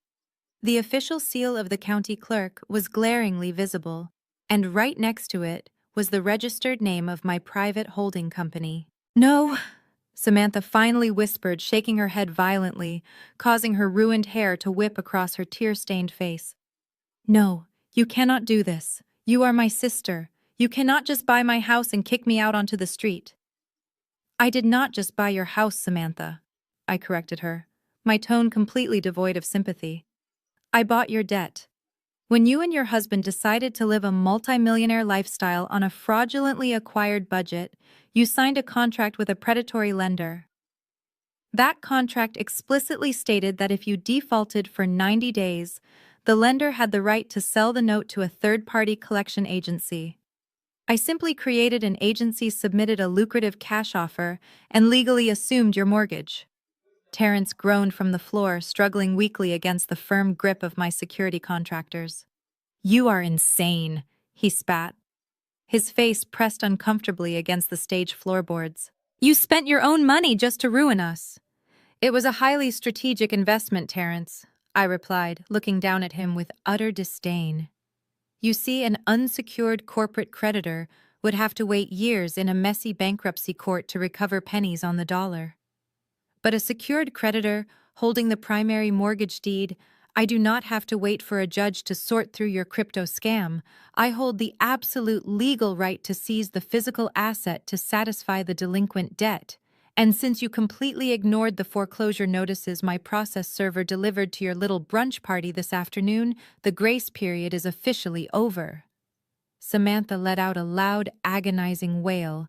She fell to her knees right there on the stage, the expensive silk of her designer dress pooling around her. All the arrogant entitlement she had carried for 31 years completely evaporated. The golden child who had spent her entire life being pampered, praised and protected from the consequences of her own actions was finally facing reality. "Please, Rebecca." Samantha begged, clasping her hands together in front of her chest. "I will do anything. I will get a job. We will pay you rent. Just do not take my home. Where am I supposed to go?" I looked at her, feeling absolutely no pity. I thought back to the steakhouse when she sat there dripping in diamonds and told me how empty and pathetic my life was. I thought about the forged legal document they tried to use to extort my home equity. "You can go stay with Mother," I suggested coldly. Although, considering she tried to commit felony identity theft at a Chase Bank branch this morning to pay for your mortgage, she might be needing a new place to live very soon as well. A collective murmur of shock rippled through the audience of investors.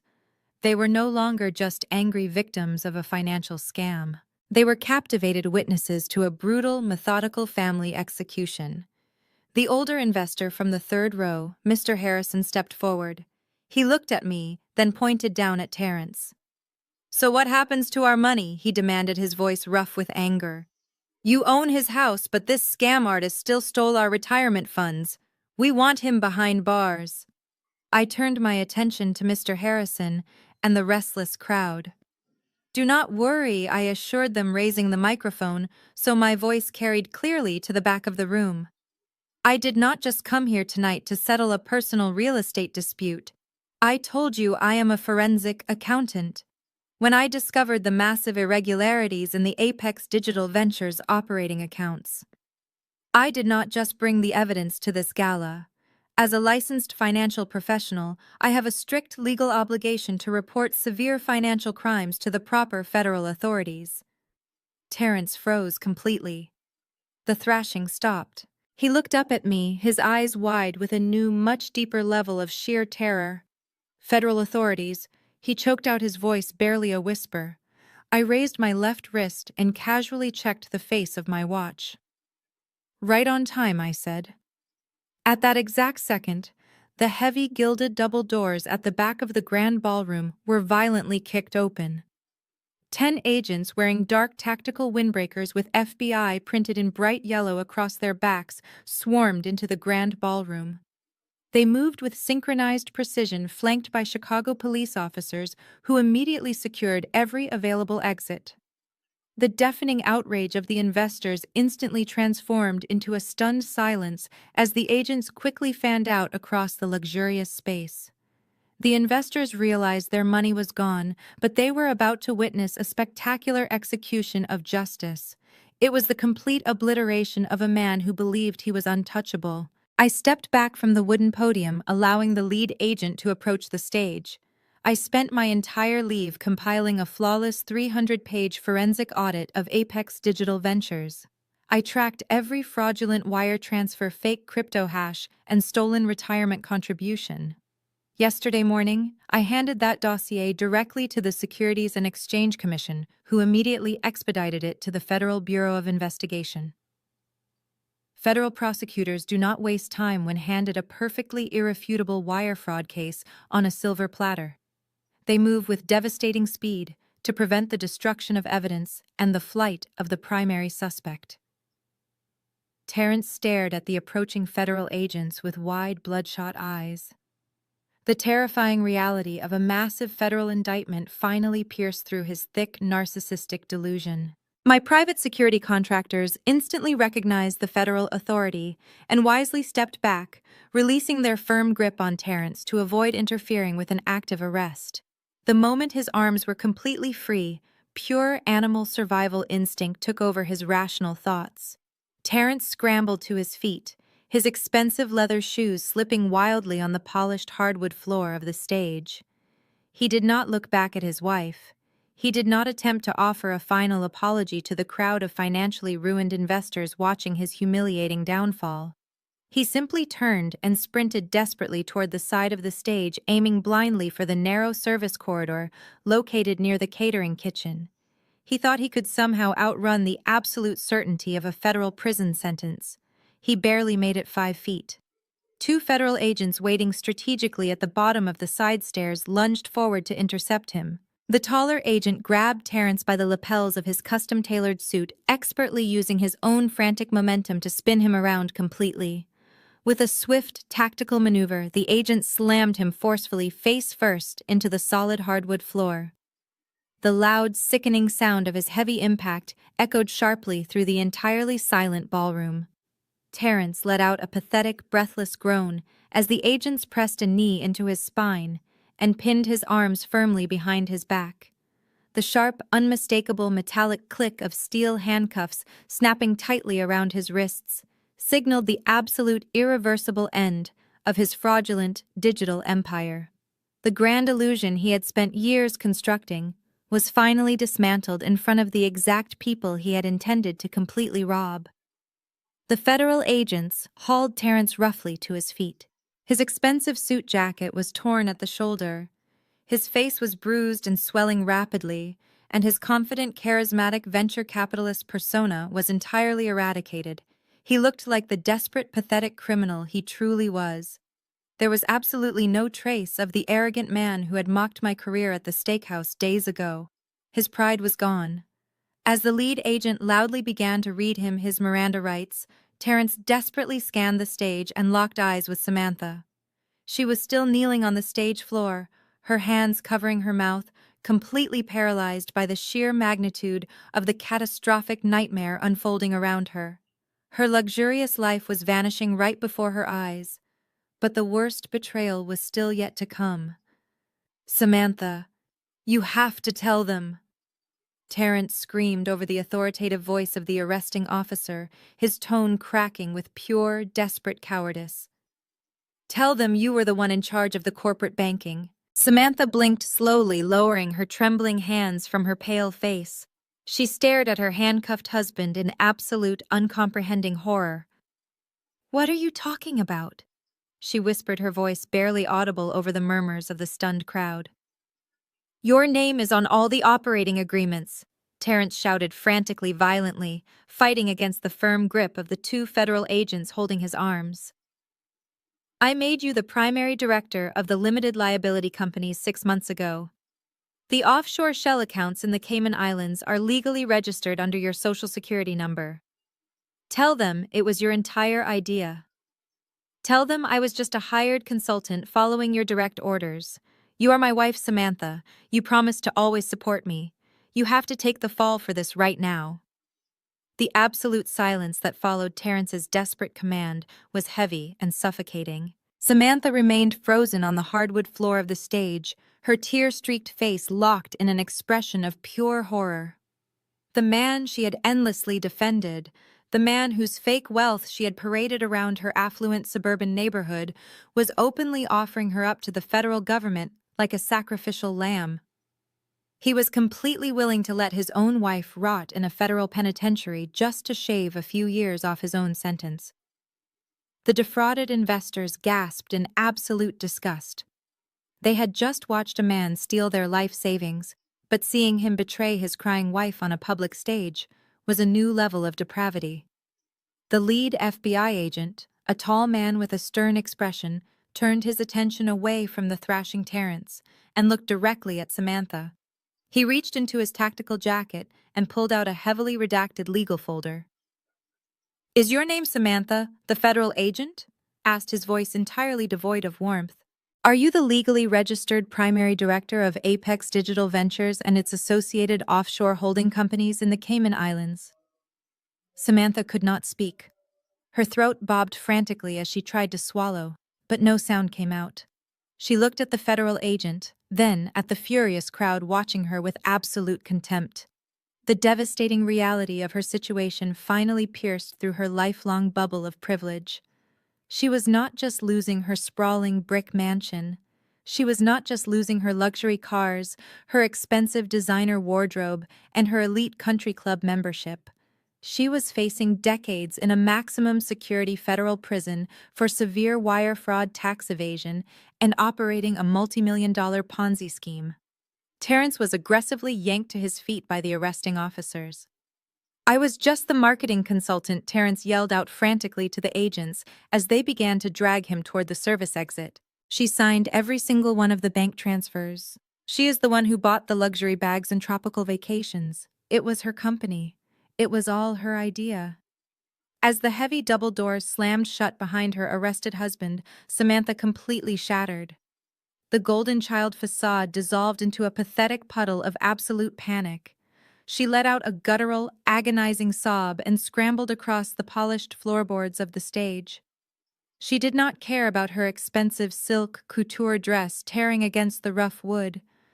She did not care that over 100 furious investors were watching her complete humiliation. She crawled directly toward me and threw her trembling arms around my knees, burying her wet face in the fabric of my emerald green gown. "Rebecca, please," Samantha wailed loudly, her voice thick with tears and absolute terror. "You have to stop this immediately. You have to tell them I did not know anything about the stolen money. I am your little sister. I do not know how to run a business. I just signed the legal papers Terrence put in front of me. I thought we were really rich. I did not know he was stealing from these innocent people." I looked down at the top of her ruined blonde hair. I felt the desperate, frantic grip of her manicured hands clutching my legs. For 31 years, my mother had forced me to protect her. I was expected to shield her from the consequences of every bad grade, every crashed car, and every maxed-out credit card. She had spent her entire adult life mocking my career, laughing at my single status, and treating me like a pathetic automated teller machine. And now, facing the cold steel bars of a federal cell, she was begging for her big sister to save her one last time. "Please, Rebecca," Samantha begged, looking up at me with thick black mascara running down her flushed cheeks. "You are a forensic accountant. You know exactly how to fix the financial ledgers. You can talk to the FBI agents. You can tell them it was all a terrible mistake. I will do anything you want. I will give you the big house. I will give you absolutely everything. Just please make it go away. Do not let them put me in prison. We are family. You have to save me." I did not reach down to comfort her. I did not offer her a single shred of reassurance. I stood perfectly still, looking down at the woman who had happily spent my stolen money to fund her glamorous illusion. I thought about the cruel, arrogant smirk on her face when she flashed her diamond ring at the restaurant. I reached down and firmly peeled her hands off my dress. I stepped back, severing the physical contact entirely. "Where is your husband and kids, Samantha?" I asked, my voice cold, sharp, and ringing with absolute finality. "Oh, right. One is in handcuffs and the other you never had time for because you were too busy spending my money." I turned my back on her kneeling figure and walked gracefully off the stage. I did not look over my shoulder as I exited the grand ballroom, leaving my sister sobbing on the floor while the federal agents hauled her fraudulent husband away in handcuffs. The cool night air felt incredibly refreshing as I stepped out of the hotel. I drove back to my downtown condo, poured myself a single glass of expensive red wine, and slept better than I had in 6 entire years. The next morning, the sun rose brightly over the Chicago skyline. I was up at 6 o'clock, dressed in a sharp, tailored black suit. I had a very important appointment in the northern suburbs. When you hold the primary mortgage note on a property, and the debtors ignore a formal legally binding notice of foreclosure, the eviction process can be executed with devastating speed. This is especially true when the property in question is directly tied to an active, massive federal fraud investigation. I drove my reliable 5-year-old Honda out to the sprawling suburban neighborhood and parked neatly across the street from the massive brick mansion. The scene playing out on the manicured front lawn was a masterpiece of poetic justice. 2 county sheriff cruisers were parked diagonally across the wide concrete driveway, their lights flashing silently in the crisp morning air. The heavy custom wooden front doors of the mansion were propped wide open. I walked slowly up the driveway, my heels clicking rhythmically against the pavement. Inside the grand foyer, the house was in a state of absolute frantic chaos. Samantha was running wildly down the sweeping curved staircase. Her perfectly styled blonde hair was a tangled, greasy mess. She was wearing a stained gray tracksuit, a stark and pathetic contrast to the glamorous emerald silk and sparkling diamonds she had tried to flaunt the night before. Because Terrence was currently sitting in a federal holding cell, and the government had immediately frozen every single one of their bank accounts, Samantha had absolutely zero access to any funds. She could not hire a professional moving company. She could not rent a storage unit. She could not even afford to buy proper cardboard moving boxes. Instead, she was clutching a fistful of heavy-duty black plastic garbage bags. The sheriff deputies standing in the hallway had given her exactly 1 hour to vacate the premises entirely. I stood quietly in the doorway, watching my sister violently shove thousands of dollars worth of designer silk blouses, cashmere sweaters, and imported leather shoes into the cheap plastic trash bags. She was hyperventilating, tears streaming down her red, puffy face as she dragged the heavy bags across the expensive hardwood floors she no longer owned. She looked up and saw me standing there. She dropped a bag full of Prada heels, the plastic tearing slightly against the floorboards. "Are you happy now?" Samantha screamed, her voice completely hoarse and broken from crying all night long. "My husband is locked in a federal prison. I have absolutely no money. I have nowhere to go. You ruined my entire life." I did not offer her a single ounce of sympathy. "You ruined your own life, Samantha," I reminded her, my voice perfectly calm and completely detached. "You could have gotten a real job. You could have lived within your means. Instead, you chose to fund a ridiculous illusion with stolen money and treat me like garbage. You have exactly 15 minutes left before the deputies forcibly escort you off my property." Right on cue, 2 professional contractors I had hired walked right past us carrying heavy metal toolboxes. They immediately went to the front double doors and began aggressively drilling out the expensive brass locks. The loud grinding sound of the power tools echoed through the empty foyer, signaling the absolute end of her reign. Samantha covered her ears, weeping bitterly as she dragged her trash bags out onto the front lawn. Just as she hauled her final black plastic bag down the concrete steps, a yellow city taxicab abruptly pulled into the driveway, stopping right behind the police cruisers. The back door swung open, and my mother stepped out. Brenda was dragging two massive, incredibly heavy vintage leather suitcases behind her. She looked completely exhausted, her usual arrogant posture totally defeated. Without the $8,000 monthly dividend, she had grown so accustomed to stealing from me, her financial reality had caught up with her overnight. Combined with the severe security lock I placed on my credit profile after her failed identity theft attempt at the bank, her furious landlord had shown her absolutely zero mercy. She had been promptly locked out of her own luxury rental apartment early this morning. Brenda marched heavily up the driveway, expecting to find safe sanctuary in her golden child's beautiful suburban mansion. She took one look at Samantha sitting defeated on the damp grass next to a pile of garbage bags. Then she looked up at the grand entryway. She saw the armed county sheriffs. She saw the contractors installing brand new heavy steel deadbolts. And finally, she saw me standing proudly on the front porch holding the shiny new set of brass keys. Brenda stood frozen at the bottom of the driveway, staring at the shiny brass keys dangling from my fingers. The heavy vintage leather suitcases slipped from her grasp, hitting the concrete with a dull thud. For a long moment, the only sounds were the whir of the contractor's power drill echoing from the foyer and Samantha's pathetic muffled sobs from the damp grass. My mother looked at the county sheriffs, then at her ruined golden child, and finally back at me. I could see the gears turning frantically in her head. Her primary survival strategy had always been manipulation, and right now she needed a new host. Brenda completely ignored Samantha. She stepped right over a black plastic garbage bag spilling with designer shoes and walked up the concrete steps toward the front porch. As she approached me, her rigid, arrogant posture collapsed. She hunched her shoulders, letting her face crumble into a mask of absolute tragedy. The tears began to flow instantly, large drops rolling down her cheeks as she clasped her hands together in front of her chest. "Rebecca, thank God you are here," Brenda cried, her voice quivering with perfectly calibrated fragility. "It has been an absolute nightmare. My landlord is a complete monster. He locked me out of my apartment this morning without any warning, and it is all because of that terrible misunderstanding at the bank yesterday. My credit is ruined, I have nowhere to sleep, and I am completely terrified. I came here hoping Terrence and Samantha could take me in, but clearly they have brought this disaster upon themselves." She paused, dabbing her eyes with the sleeve of her cashmere sweater, waiting for me to offer comfort.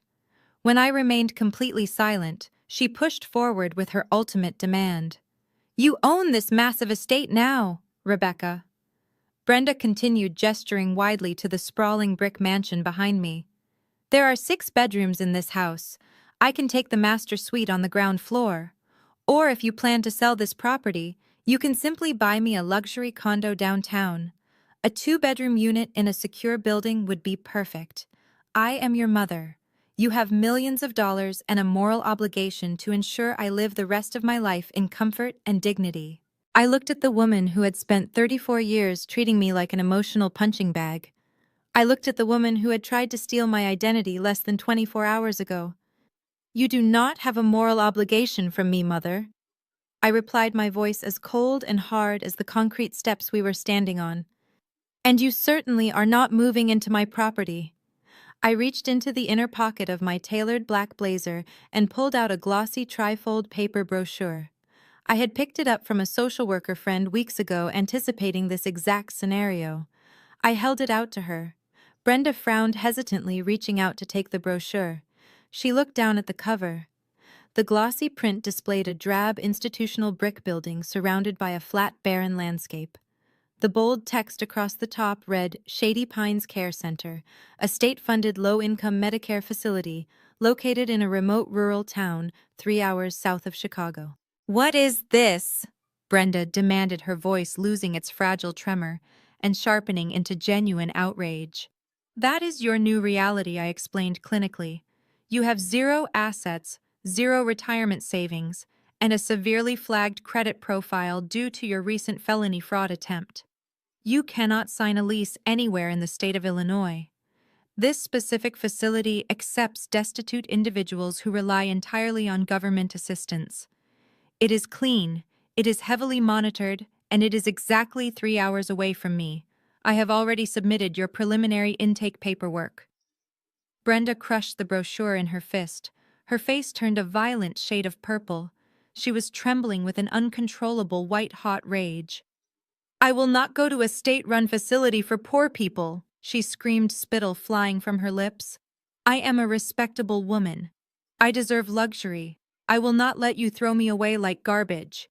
If you force me into that awful place, I will end it all. I swear to God, Rebecca, I will kill myself right here on this front lawn. I will make sure the entire world knows you drove your own mother to suicide. It was her ultimate trump card, the ultimate emotional blackmail she had used to control my father for decades. I did not gasp. I did not plead with her to calm down. I simply reached into my pocket, pulled out my smartphone, and tapped the screen. I held the bright display right up to her face. The numbers 911 were already typed into the keypad. My thumb hovered directly over the green call button. Press it. I challenged her, maintaining intense, unblinking eye contact. If you threaten to harm yourself, I am legally obligated to contact emergency services. The county sheriffs are standing right at the bottom of the driveway. They will immediately place you under a 72-hour involuntary psychiatric hold. You will be stripped of your cashmere sweater, dressed in a paper gown, and locked in a sterile hospital ward with absolutely no outside contact. And when they finally release you, a social worker will place you directly into that exact Medicare facility. Brenda stared at the glowing green button on my phone screen. She looked at my cold, calculating eyes and saw absolutely zero hesitation. The realization crashed down on her with crushing weight. Her manipulation was completely dead. The invisible strings she had used to control me were permanently severed. She slowly lowered her crushed fist. Her shoulders slumped and a hollow, vacant look washed over her face. She stepped back completely and utterly defeated. Without another word, she turned around, grabbed her vintage leather suitcases, and dragged them slowly down the concrete driveway toward the waiting taxi. She did not look back at the sprawling brick mansion, and she certainly did not look at her crying daughter sitting on the damp grass. Survival was always my mother's priority, and she knew there was nothing left to salvage here. The taxi drove away, leaving Samantha alone with her black plastic garbage bags. The following weeks were a masterclass in the absolute destruction of a fraudulent empire. Terrence had his preliminary bail hearing in federal court. His appointed public defender argued for house arrest, but the judge took one look at the offshore Cayman Island accounts and deemed him an extreme flight risk. With his assets completely frozen by the federal government, Terrence could not afford to post a cash bond anyway. He was remanded to a federal detention center, trading his custom-tailored designer suits for a bright orange canvas jumpsuit. He was no longer a wealthy visionary. He was just another inmate waiting for trial. Samantha experienced a much different kind of prison. The social fallout was merciless. The 30 affluent women who had fled her backyard patio that afternoon did exactly what high society housewives do best. They talked. The news of the massive FBI raid, the foreclosure, and Terrence's secret Miami sugar baby spread through the wealthy suburbs like wildfire. Her supposedly loyal friends did not just abandon her. They completely erased her from their lives. They blocked her phone number and removed her from every social media platform. When she desperately tried to call her country club sponsor for a small loan, the assistant threatened to file a harassment complaint. Without my financial support, Samantha hit rock bottom with terrifying speed. She managed to secure a tiny rundown studio apartment on the far south side of the city, using pawned jewelry for the deposit. To pay for her mounting legal consultation fees, the former golden child was forced to get a real job. Samantha was hired as a cashier at a massive local discount retail store. She spent her days scanning cheap plastic goods under harsh fluorescent lights, wearing a scratchy, highly uncomfortable polyester uniform vest. Her perfect blonde hair grew out, revealing dark roots, and her manicured nails chipped and broke from hauling heavy boxes in the stockroom. But the crushing weight of minimum wage labor quickly became far too much for her fragile, inflated ego to handle anymore. 3 weeks after the eviction, my desk phone rang in my executive office. It was the head of building security down in the main lobby. He sounded incredibly uncomfortable as he informed me that a frantic woman claiming to be my sister was causing a massive scene at the front desk, aggressively demanding to see me. I opened the live security camera feed on my computer monitor. Standing in the pristine marble lobby of my elite accounting firm was Samantha. She looked entirely unrecognizable. She was still wearing her blue polyester discount store uniform vest, her shoulders hunched, her face pale and exhausted. I picked up the phone and told the guard to put her on speaker. Samantha's voice echoed through the phone speaker, sounding incredibly small and desperate. "Please, you have to talk to me. The discount store cut my hours. I cannot afford my rent next week. I know your firm has a huge administrative staff. I can file papers, I can answer phones, I will work for minimum wage. Just give me a clerical job in your department. You are the only person left who can help me." I stared at the live security feed. I looked at the pathetic woman who had laughed openly when I was so cruelly mocked at a $4,000 dinner. I looked at the entitled woman who had gladly spent my stolen money to fund her completely arrogant illusion. "Samantha," I said coldly through the lobby speakerphone, "my firm handles highly sensitive corporate fraud investigations. We require absolute integrity from every single employee. You are currently legally implicated in a massive federal Ponzi scheme. You are a severe liability to this institution. Rebecca, please!" She sobbed loudly, clutching the reception desk. I did not let her finish.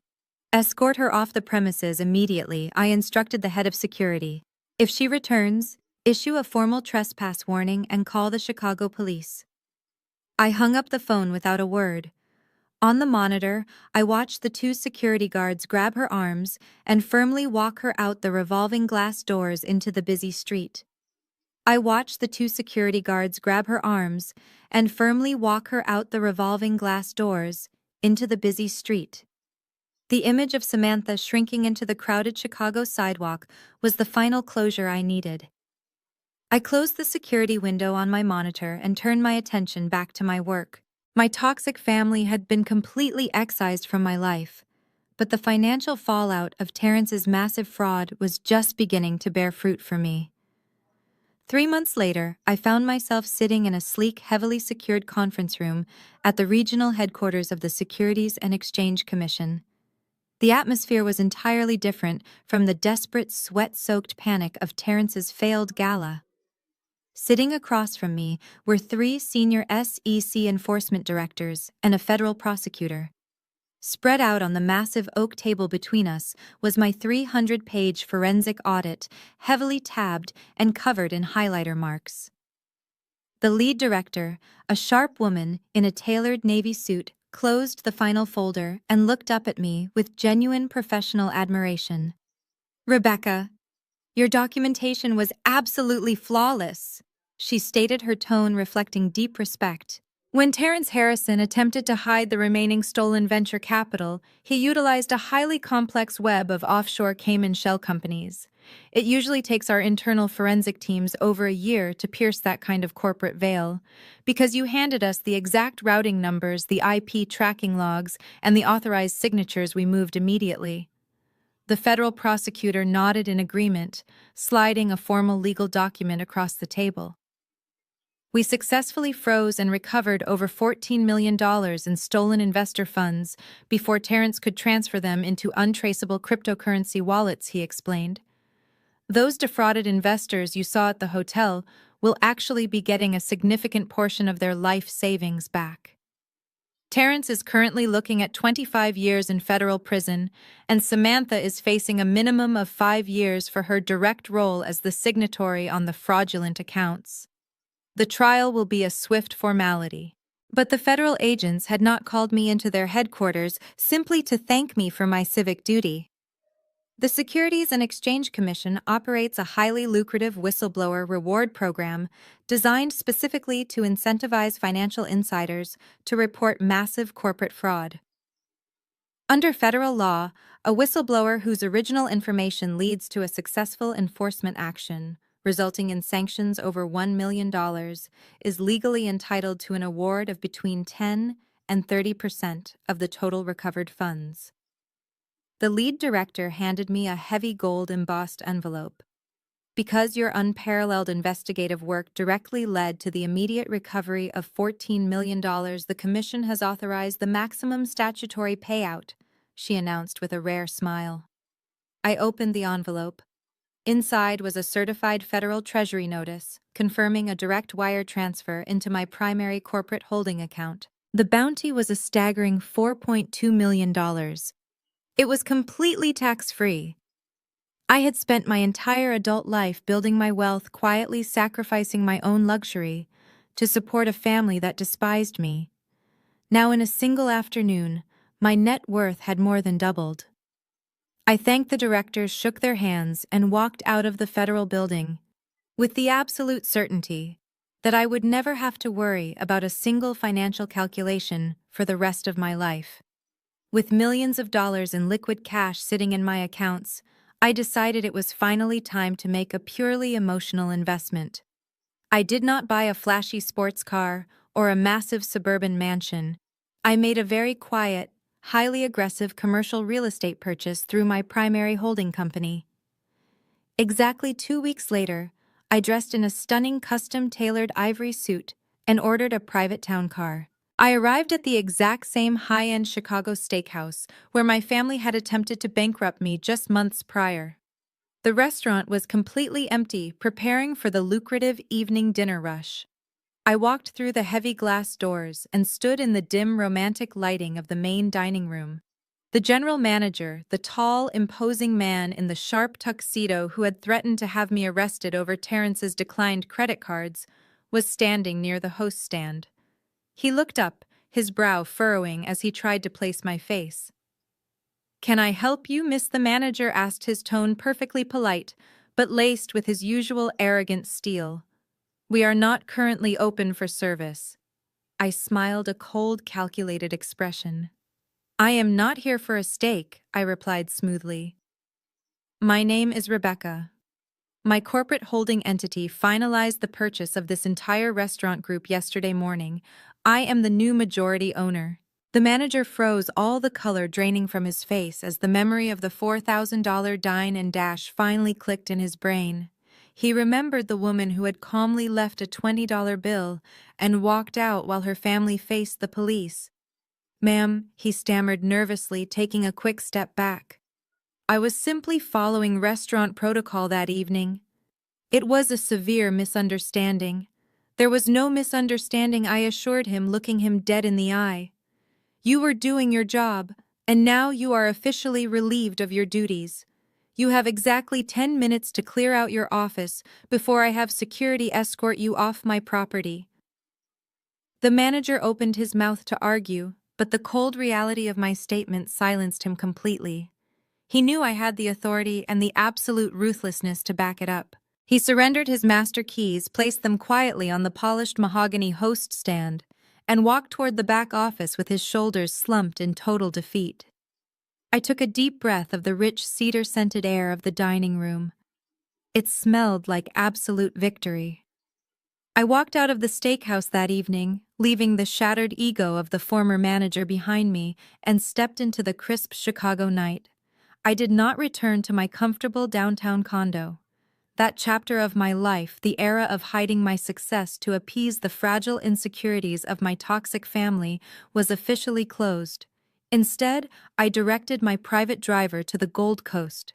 I had utilized a fraction of my massive federal whistleblower reward to purchase a sprawling multi-level penthouse occupying the entire top floor of a premier high-rise. The private elevator doors opened directly into my new sanctuary. The space was breathtaking. Floor-to-ceiling glass walls offered an unobstructed 360-degree panoramic view of the glowing city skyline and the dark, vast expanse of Lake Michigan. I poured myself a generous glass of vintage Cabernet Sauvignon from my newly stocked climate-controlled wine cellar and walked slowly out onto the expansive private terrace. The wind whipped around me cool and fierce, but I did not shiver. I stood at the edge of the glass railing looking down at the millions of glittering lights below and took a deep, uninterrupted breath of pure, absolute freedom.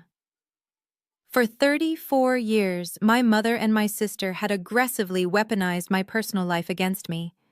They had relentlessly pushed the narrative that because I was an unmarried woman without children, my existence was somehow tragic, incomplete, and devoid of true meaning. Society loves to echo that exact same sentiment. The culture dictates that a single woman in her mid-30s is a cautionary tale. In their twisted worldview, a woman's value was strictly determined by the carat size of her engagement ring and the affluent status of the man standing next to her in the country club photos. They hurled the word spinster at me like it was a terminal diagnosis. They genuinely believed that my quiet evenings spent analyzing corporate ledgers and building my investment portfolio were desperate coping mechanisms for a lonely, pathetic life. Extended relatives used to offer me pitying looks at holiday dinners, whispering unsolicited advice about lowering my standards before my biological clock ran out. But as I stood high above the city, completely untouched by the catastrophic ruin they had brought upon themselves, I realized the absolute truth. My lack of a husband and children was never a flaw. It was the very armor that had protected me. Being unattached meant I was completely unburdened. I did not have a narcissistic partner draining my joint accounts to fund a secret life in Miami. I did not have to compromise my morals, my financial stability, or my own sanity to maintain a desperate, fraudulent illusion of domestic perfection. The immense societal pressure to settle down is exactly what drove Samantha into the arms of a charismatic scam artist. She wanted the perfect family image so badly that she willingly ignored every single red flag, signing her name to fraudulent offshore accounts just to keep up appearances. While Samantha was busy tying her entire identity and survival to a criminal, I was quietly building an impenetrable fortress of wealth, knowledge, and sheer independence. My single status was not a symptom of being unlovable. It was a conscious, calculated shield that allowed me to forge an untouchable empire on my own terms. I never had to ask for permission to invest my money. I never had to shrink myself to stroke a fragile male ego. I was the sole architect of my destiny. Down there, somewhere in the sprawling grid of city streets, Terrence was sitting in a cold concrete federal cell facing decades of incarceration. Samantha was likely finishing a grueling minimum wage shift under harsh fluorescent lights, returning to a cramped, empty studio apartment to face the terrifying reality of her impending criminal trial. And 3 hours south, in a sterile state-funded Medicare facility, my mother was finally experiencing the exact life she actually deserved, stripped of her stolen luxuries and her captive audience.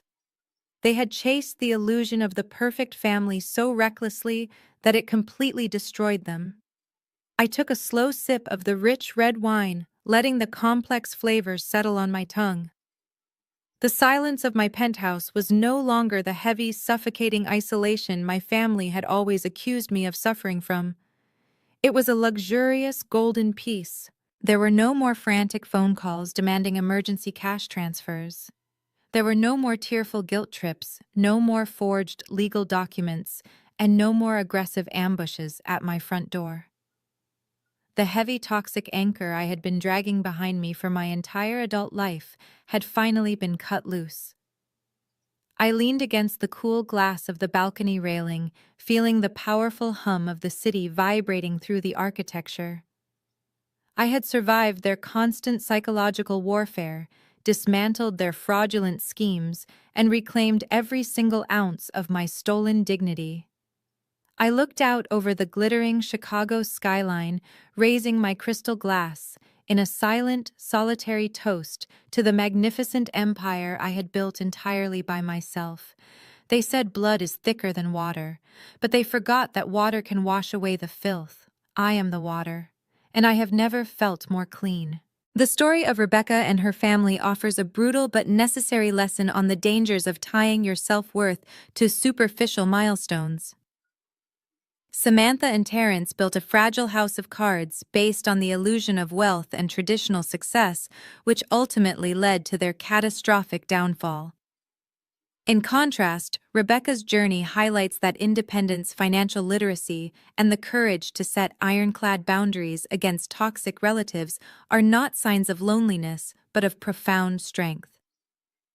True security comes from self-reliance, not a curated social image. Evaluate your own boundaries today and ensure you are building your life on authenticity, not external validation. This story is an intense but grounded reminder that the phrase "blood is thicker than water" should never be used as a free pass for financial or emotional abuse. Let me know if you would like to explore more writing prompts or themes like this.